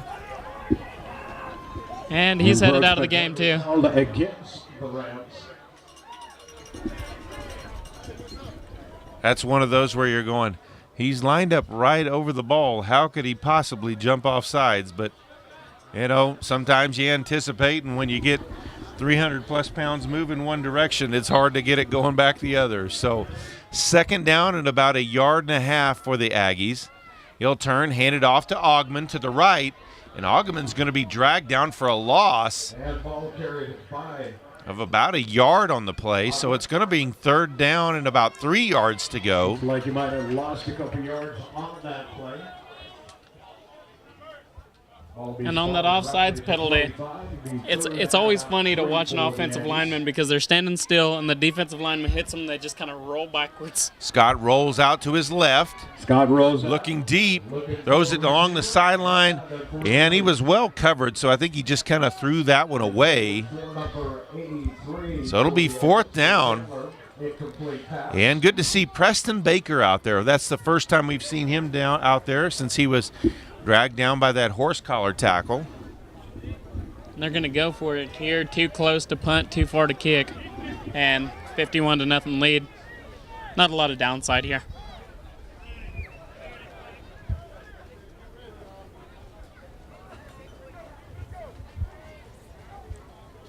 There's a snap to Scott.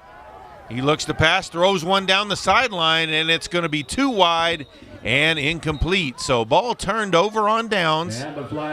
We do have a flag, though. It looks like it's going to be offsides. They didn't stop the play like it was going to be a false start, but I've seen some defenders come over early. And I assume if they were drawn off by an offensive player, they would already stop the play. And it is offsides on Texas Western, and the Aggies will get a 1st and 10 out of that. It will be another Aggies.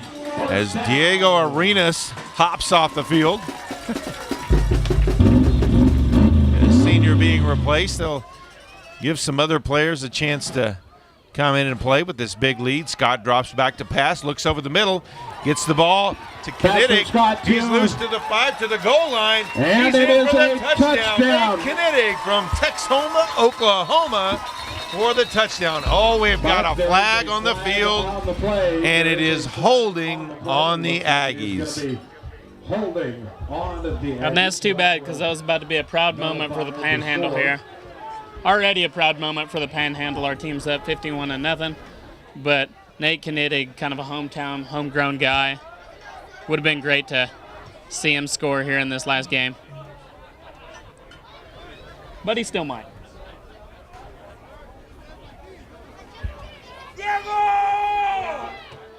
So ball marked all the way back to the 30-yard line. First and 20 from there. Pistol formation. Still Preston Baker back there at the tailback position. Scott drops back to pass. He's going to be under pressure. Gets away from the defender. And he'll just have to let it go. Gets it, throws it out of bounds. And he was drilled. That is, he let it go, but able to get rid of it and avoid the sack. So it'll be second down and 20 yards to go.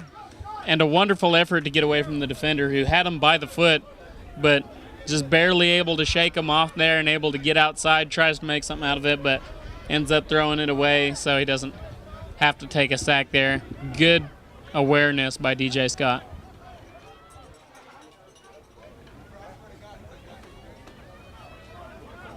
Aggies look to the sideline for the play call.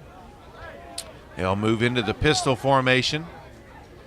Scott turns, hands off to Baker. He'll run wide, cuts And it up a the rush field, right there. finds Good a hole. back right there. And he's up to the 20-yard line, so he gets about 9 of it back. And Baker with the ball carrier. That'll make it 3rd down and 11 yards to go. Much more makeable than 20 to go. Just under 4 minutes still About left in the third. third quarter. Aggies already leading 51-0.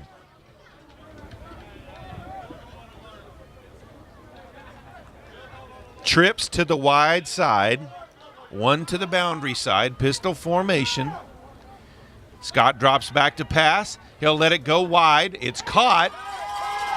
Got a defender on him, but he fights forward. Looks like he may have the first down, or he's going to be very close, as that was Nick West on the catch. Really just depends on the spot. Number 32 for the Rams. That is going to be Yarborough. Looks like they're going to mark him Was a little bit about a yard on the short. first down.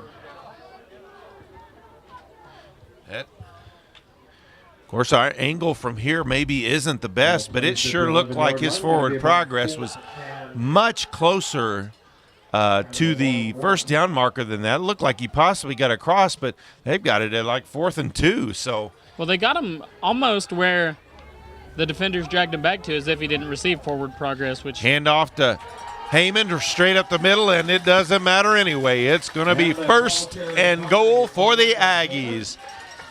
a nice run by Heyman. And Heyman just right through the 0 hole for the first down. Ball now on the 5-yard line. Aggies looking to add to their score. Be 1st and goal at the 5 for the Aggies. And watch for the read option here. DJ Scott is a dangerous runner. Scott hands it off to And Baker. ball He carrier fights forward towards the goal line. He's in for the touchdown. Preston Baker is a dangerous runner, too. The senior Preston Baker in for the touchdown.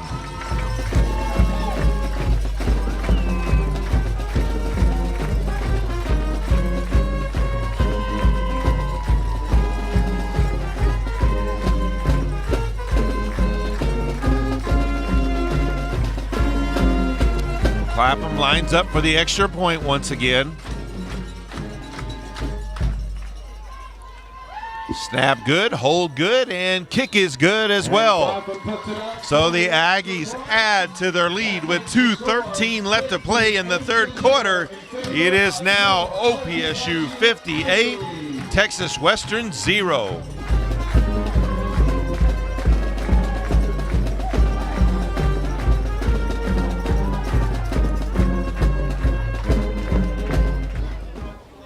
And back to receive for the Rams. That is Aggies huddling up for the kickoff. 28. That is going to be Trey Jackson. Clapping with the kick coming up. The short approach by Clapham. There's the high kick. It's going to be caught near the 10-yard line. Fake a reverse.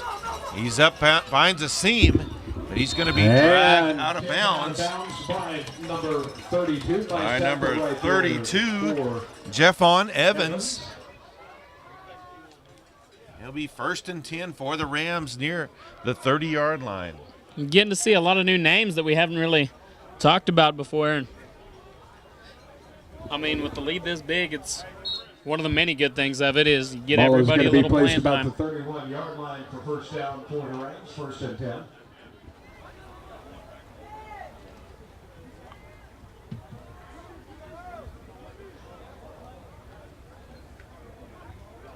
There's the snap, handoff, runs straight up the middle, And hand breaks off. through the first tackle. He's going to get a good gain on first down, about 6 or in the 7 middle, yards. and ball handed for the Rams to, I believe, number 23 with the carry right there. And that is going to be Brandon Reeves. So 2nd down, 4 yards to go. Picks up Seen Zach about Clack get bumped by the referee there. Ball is at the 37-yard line. 2nd down. Charles Stone, the 6'3", 260-pound senior, comes off the field, and His defensive coordinator gives him a big hug on the sideline as may be his last action. As they let some other players get some time on the field. Gonna be short gain on the play, right not there. much. And an injured Ram on the field. So we'll take a little break. The clock, no, we won't. Clock will continue to roll. Looks like he's up on his feet. Brings up another third down. So 3rd down and 3. Let's get ready.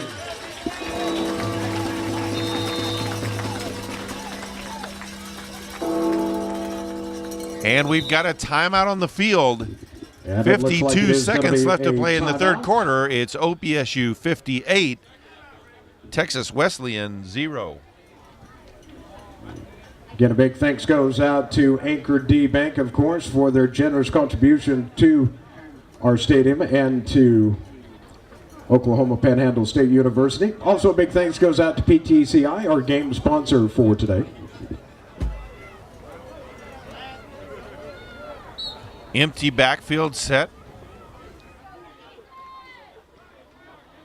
Linebacker's coming out of blitz, gets rid of it quickly outside to his running back, but he's tackled quickly after a short gain.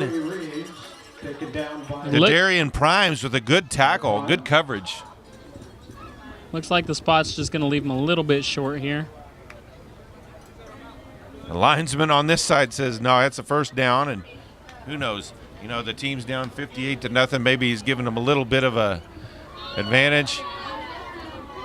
And it is going to be a having a hard time getting the chain game so they will move go the ahead and follow chains. through with that, but they finally do. Ball at the is gonna be at the 42-yard 42-yard line. Well, the chain gang seen him on that side of the 1st down marker is why. Hand off to the running back, and he's going to be dropped for a big loss. And who else would it be other than number 61, the senior, Zach Clack? Drops him for a 4-yard loss. Back at the 38-yard line. He busted through there, just got off that block immediately and chased him down. That'll bring 3rd quarter to an end. And after 3 quarters of play, the Panhandle State Aggies are in complete control, leading 58-0. Ladies and gentlemen, one more time for your Aggies cheer team down here. Great job as always. And no man Dan. Oh, well, start the 4th quarter. It's 2nd down and 14 yards to go for the Rams. Drops back to pass, lets it go down the sideline. He's well covered, though, and it's intercepted by McCants. Flag on the play, though. I think this one's probably coming back. McCants still running with it, and he'll be brought down at about the Rams' 35-yard line. No flag was thrown. I didn't really see. I'm sure it's going to be pass interference, but I didn't see too much hand fight. I mean, I saw hand fighting, but from both sides, from the receiver and from the defender. And it is going to be pass interference on the Aggies. And so instead of a interception one way and a 1st down for the Aggies, it's going to be 15 yards the other way and a 1st and 10 for the Rams in Aggie territory. And you can tell Marcus McCants is upset with that. Had a chance to get an interception for a big return here in his senior day game. And looks like the ball is going to be spotted at about the 47-yard line.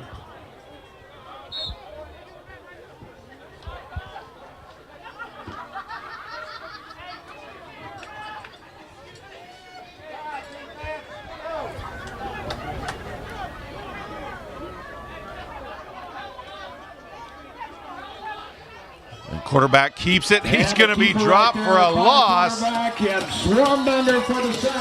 Primes with the tackle. And that was another read option play, but I don't think it really mattered whether he kept it or handed it off. Either way, that was not going to go We have a well. Rams player down on the play. We've got an injured player on the field. 14:24 left to play. Aggies lead 58-0. The player. Well, looks like he'll make it to the sideline with a little bit of assistance, but Second and 14. second down, about 14 yards to go. About 14, 20. After that, after Darian Prime just dropped their quarterback for a big loss on that one.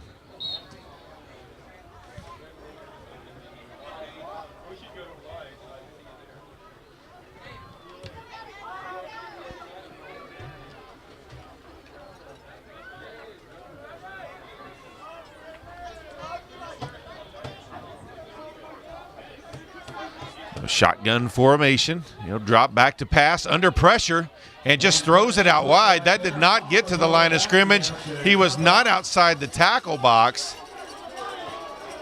There was no receiver in the area, and they finally throw it out there, as that will be intentional grounding. And now the referee drops his hat as well, which means it's a second call.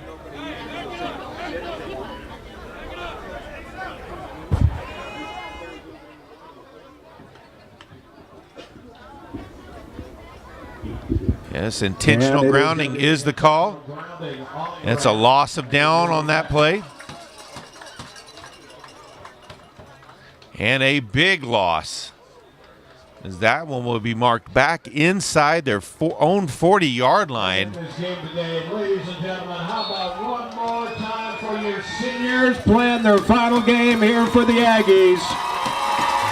So they're back at the 37, and they've got to get to the Aggies' 37-yard line for a first down. Hand off to the running back. He's going to be dragged down after just a short gain by Jawan Purifoy. 23 Reeves. Purifoy in on the stop.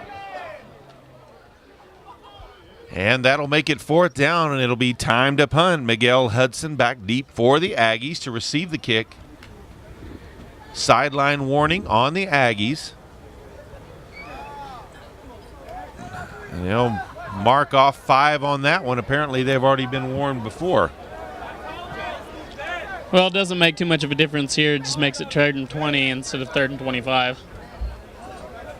But, well, it looks like it'll make a difference, because it looks like, yeah, even though it's still going to be fourth down and about 20 yards Call to go. on the flag with sideline warning, I believe. Oh, So. my apologies. 4th and 20, but They're still going to – it looks like they brought their offense out to go for it.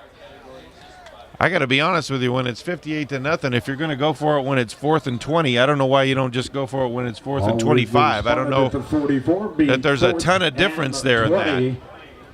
And now they'll bring out the punt team again. They'll bring the punt team back out.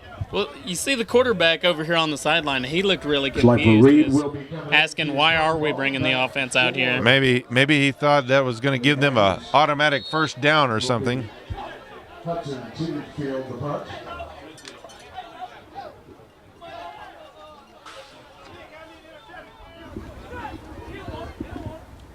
There's the snap.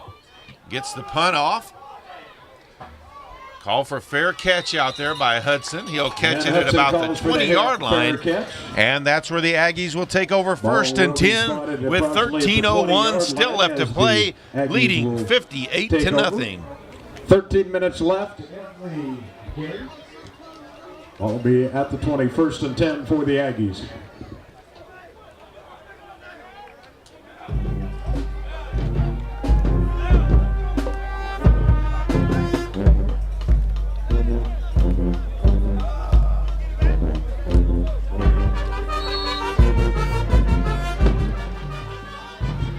DJ Scott still out there at quarterback.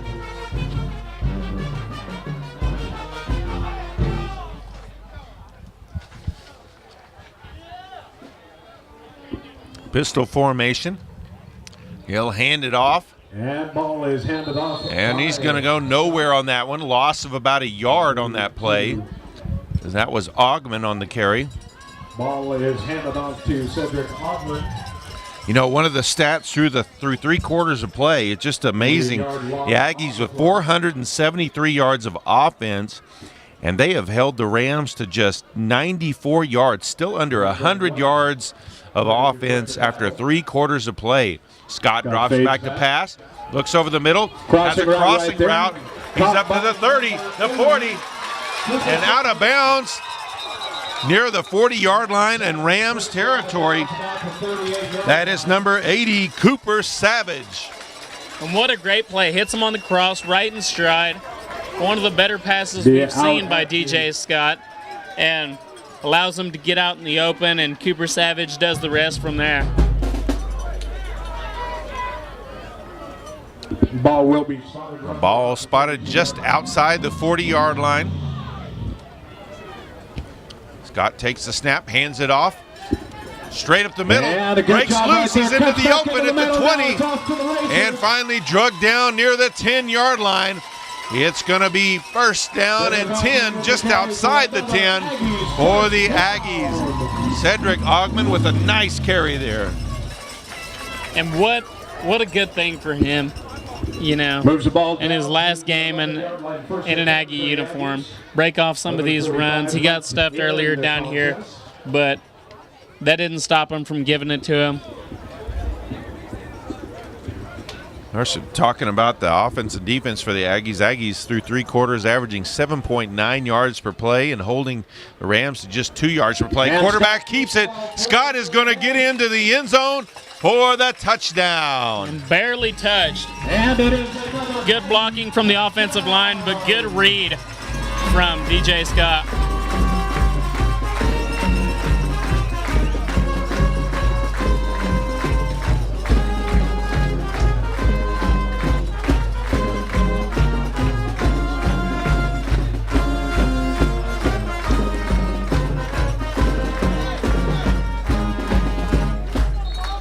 They'll line up for the extra point. Now it is Tellez out there to kick this one.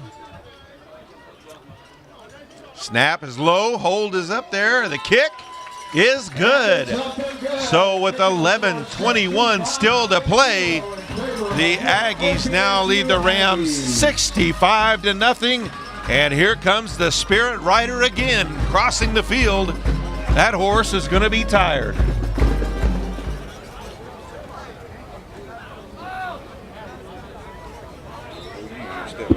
Les will be in for the kickoff for the Aggies. Back to receive, number 84, Amos on the near side. The far side, number 28 to receive for the Rams, Trey Jackson.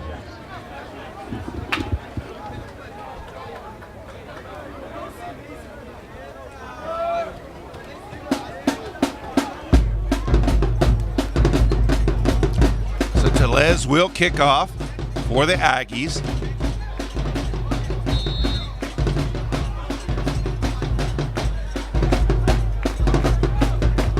Here's the approach and the kick. That one's going to be through the end zone for a touchback.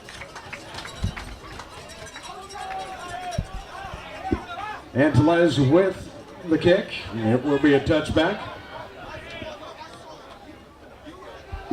I'm just looking at some of the statistics also. On the defensive side of the ball, we've called Zach Clack's name quite a bit. 6.5 tackles to lead the team. But three of Ball will be were tackles for loss, which those are not easy to get. And he's tackled for a total of 13 yards of loss. That's some pretty good defense there. And I would imagine with the score 65-0, he's probably done for the day. There's a snap, handoff. Going to be wrapped up, still on his feet. Finally, forward progress stop. Justin Slaughter, number 99, at the nose tackle position, was the first one who had a hold of him.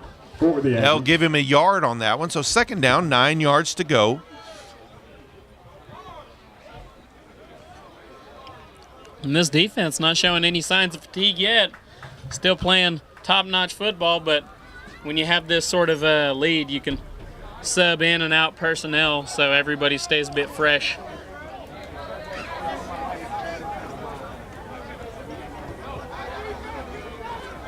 There's a snap, handoff to the running back to the right. Finds a seam. He'll be near the first down where he's brought down there. On the stop. And on the stop is going to be Robertson. Number 34, Lyndon Robertson on the tackle, another senior playing his final game. Brings up 3rd and 2 with the ball placed at the 27-yard line. It'll be 3rd down and less than a yard to go. Aggie Nation. Clock nearing the 10-minute mark left.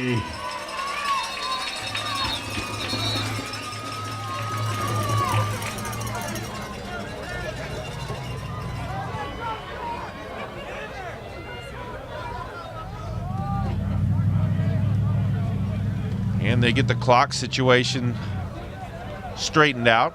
Clock running just under 10 minutes to play. Quarterback's going to keep it on the option. He'll try to run it real wide.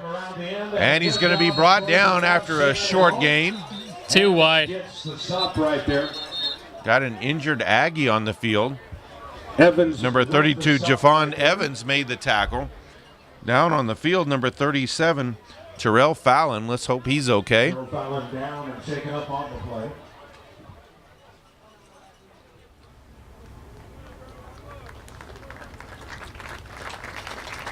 Goodwell ambulance taking him off the field.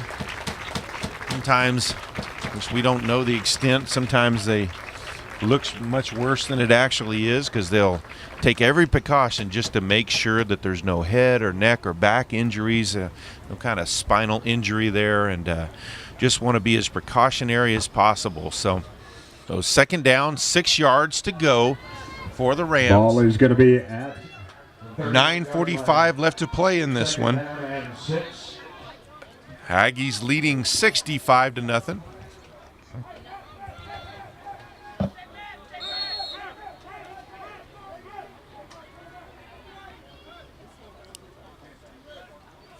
There's a snap. He'll drop back to pass. Pass down the sideline. McCants the closest player to it. And an incomplete pass. Receiver nowhere near it.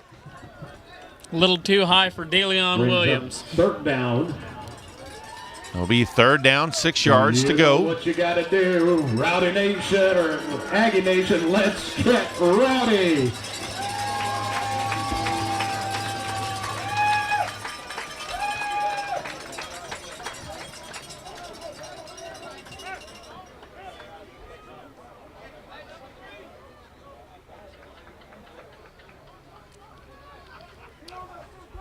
There's a snap, handoff up to the 40, up to about the 43-yard line. That's going to bring up 4th down.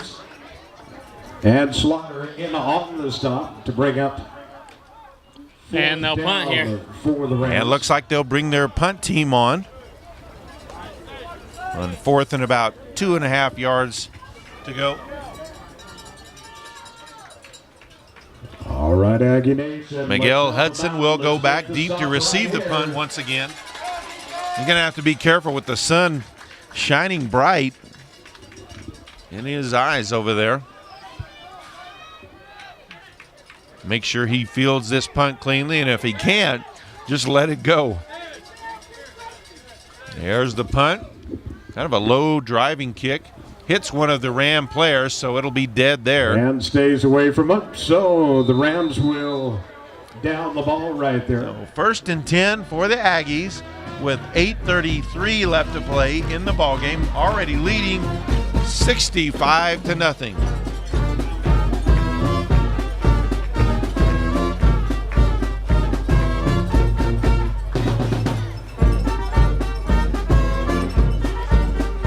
Number 12, Brandon Ramon, is going to come out at quarterback here, so we'll see the 3rd quarterback today, getting him a little playing time with it being 65-0 here.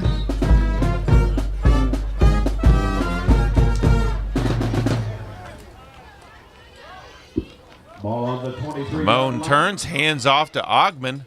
He's going to be stopped at the line of scrimmage. To Ogman. Of course, Ramon has completed 65% of his passes this year for 517 yards Briscoe. and 7 TDs. Loss of about a yard or so. Started several games for the Aggies. Yeah, it's kind of hard to pull your starters in the interest of sportsmanship when each of these guys is your starter. So pistol formation.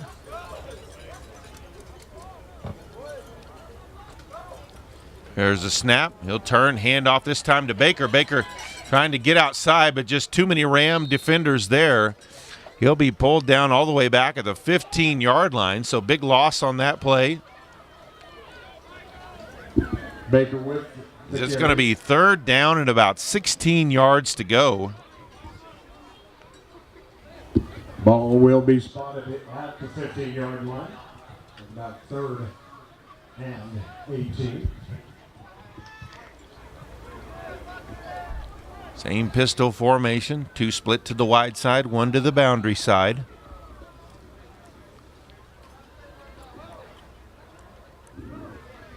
There's a snap. He'll drop back to pass. Ramon lets it go over the middle. Barbarino on the crossing pattern.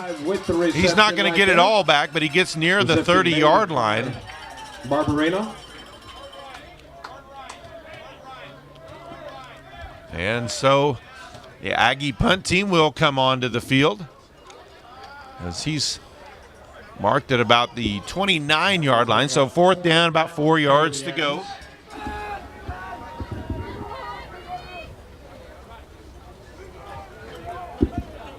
Jacob Test in 6.5 minutes left. I imagine one of the Aggies' goals is to see if they can go ahead and keep this goose egg on the board and pitch the shutout. as they say. Absolutely.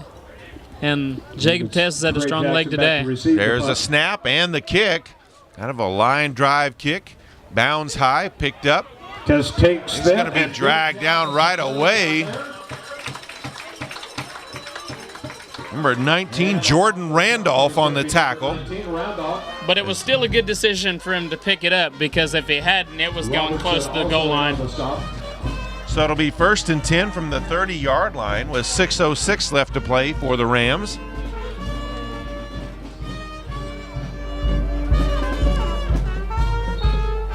Not sure if every Aggie's got on the field, but I think we've seen just about all of them. Rams take over at the 30-yard line. 1st and 10.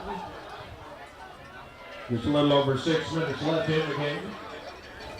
There's a handoff. Run right, wide to the right, still on his feet, near the 1st down marker at the 40-yard line. The tackle, Alexander, and also Johnson with the stop. They'll say it's and it is a 1st down. 10-yard game, so it will Result in a 1st down. Ball at the 39. 1st and 10 for the Rams.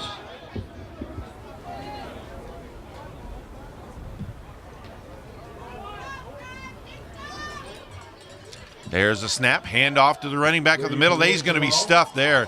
Several Aggies there to make that tackle. And you can see the offense here, able to get a little bit of momentum going through a couple of plays, but even the 2nd and 3rd string of this Aggie defense, they're very tough, and they come in and they make the stops when they need to. Jasper Smiley, one of the tacklers on that play. So 2nd down, 11 yards to go.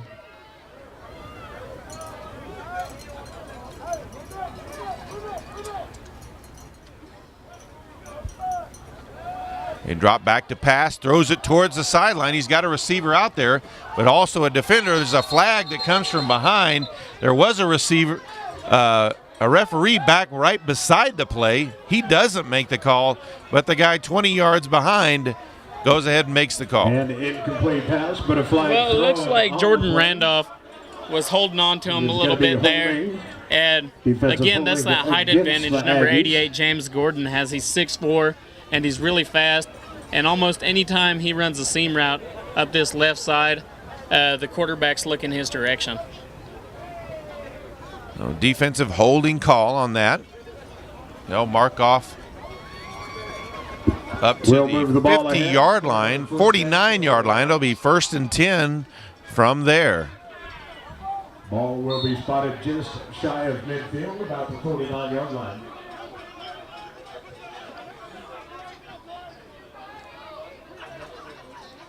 Snap, handoff to the running back. Bust through Handoff into Aggie territory up to the 46-yard line. Slaughter in there on the stop. Justin Slaughter there once again to make the stop. Pick up on Also, Jabrell and Alexander in on the tackle as well. 2nd and 5 for the Rams. 2nd down, 5 yards to go.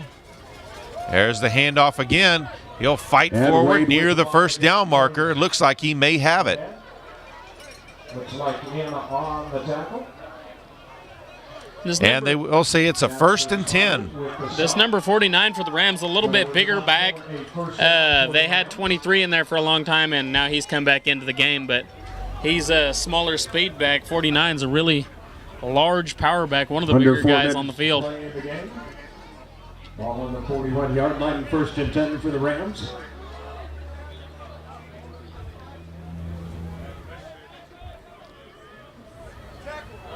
There's a snap. They'll hand it off up the middle. He's going to be stuffed for a loss. And Slaughter in. That is Slaughter on the tackle. No gain on the play. Reeves. That'll make it 2nd down and 10.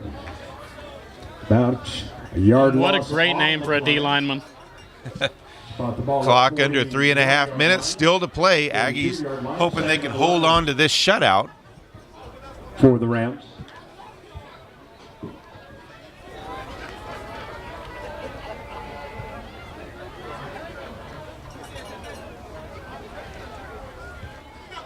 Handoff straight up the middle. He's still on his feet, dragging tacklers, and he's going to have enough for a 1st down at about the 30-yard line. Alexander in on the stop.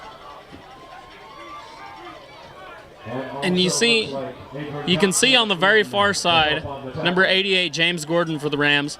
Even when he's not actually running a route, he still affects the game because he was running a decoy route, and that pulled 2 defenders off on him.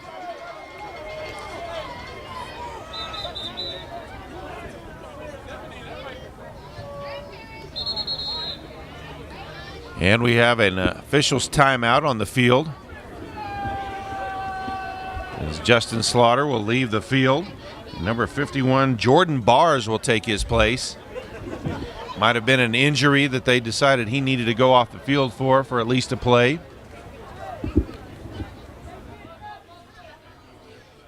Game back underway. And now James Gordon's on this side here. Look for the Drop back quarterback. for pass. Lets it go down the sideline. He's got a man open at the goal line. It's caught in the end zone for a touchdown. Pass is caught by number 82 for the Rams. Well, the Rams finally strike For from Cole 30 yards Maxwell. out.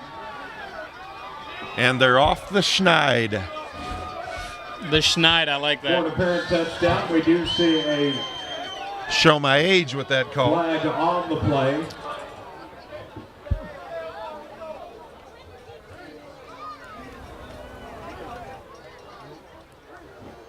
And it was a pass interference on the Aggies anyway. They'll decline that and take the And touchdown. the flag penalty is declined. And what few fans from Texas Wesleyan that came got a little something to celebrate. It is important to remember, though, that the Aggies, with their first-string defense, pitched a shutout for this entire game. And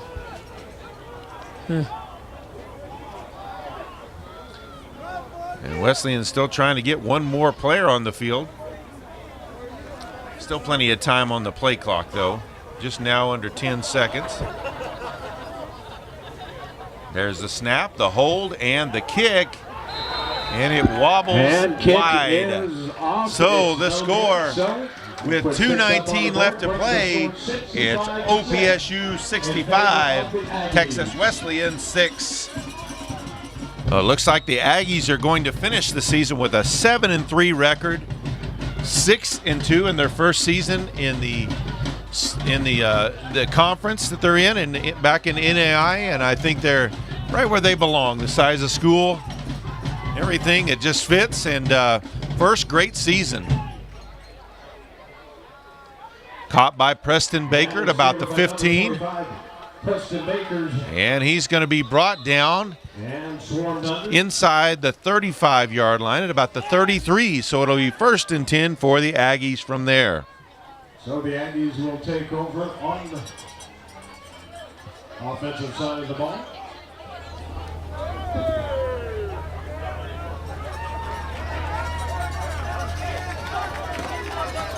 Ball's going to be spotted roughly about the 34-yard line. 1st and 10 for the Aggies.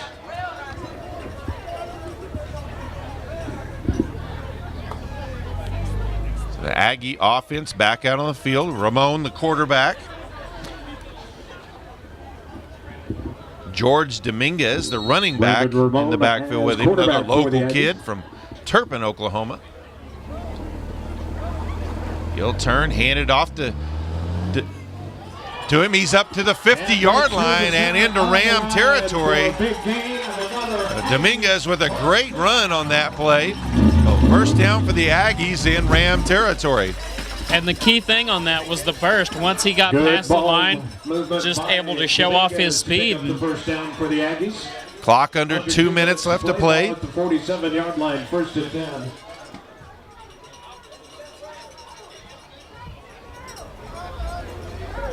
And they're just going to let it run down as much as they can here.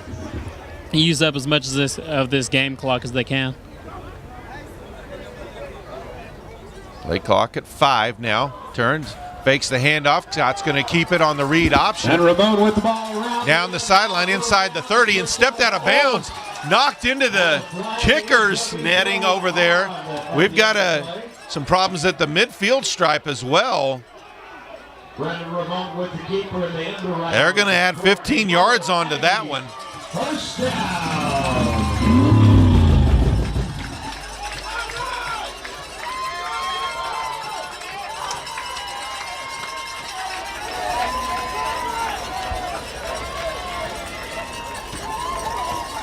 Ramon looks a little shaken up here. They'll probably pull him off the field here. As I said, Scott on that, but yeah, that was Ramon who was knocked hard out of bounds.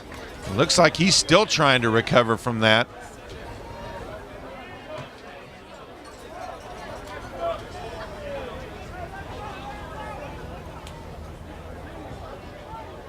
He looks like he's gingerly holding that right throwing arm there.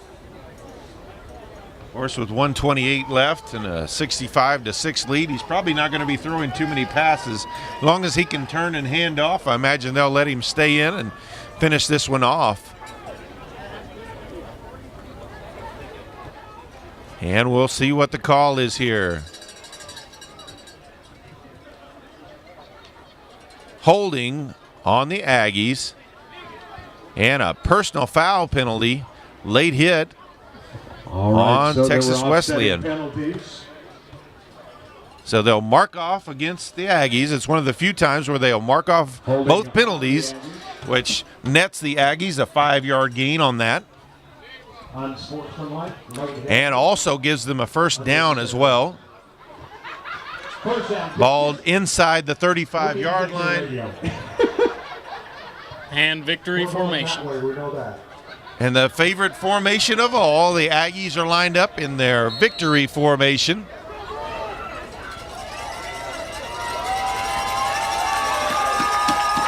They'll take the snap and the knee.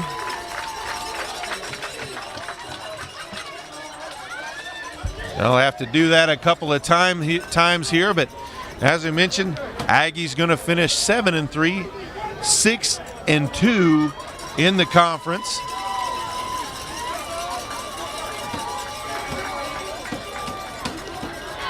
Both teams they lost to ranked teams. Langston, haven't seen what they've done since then, but they were undefeated when they came out here.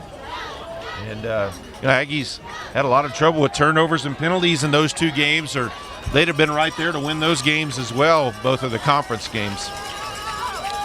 One more knee. And that will be it. What a great season it's been for the Aggies.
day, 65-6. Yeah, we played really well today.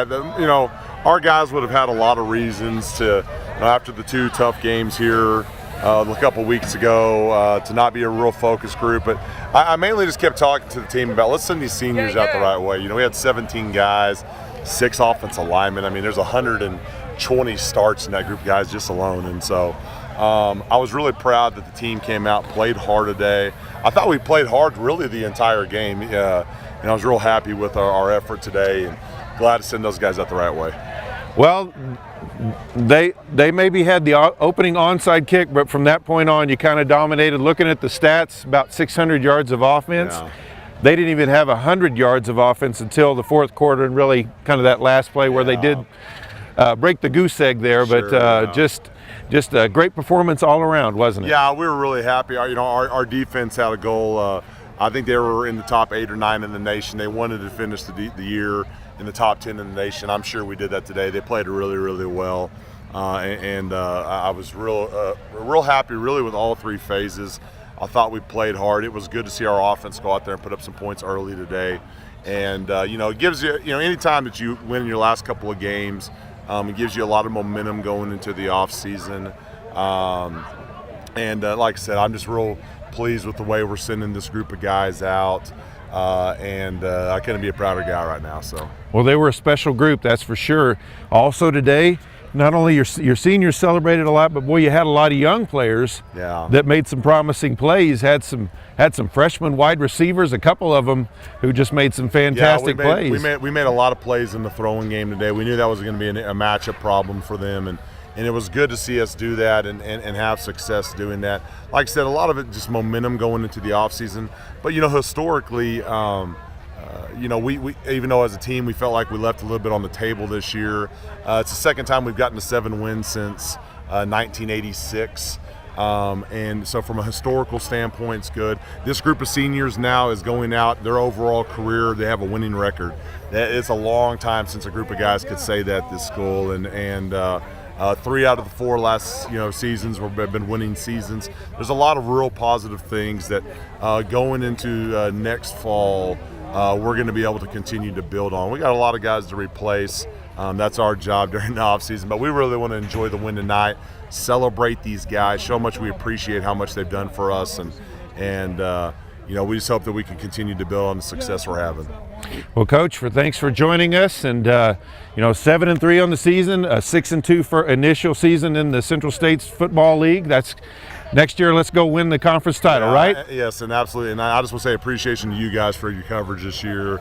I think this is something that's continuing to get bigger and better and grow on, and so I want to thank you guys for your guys' coverage of us. Well, we're happy to be here. Thank you.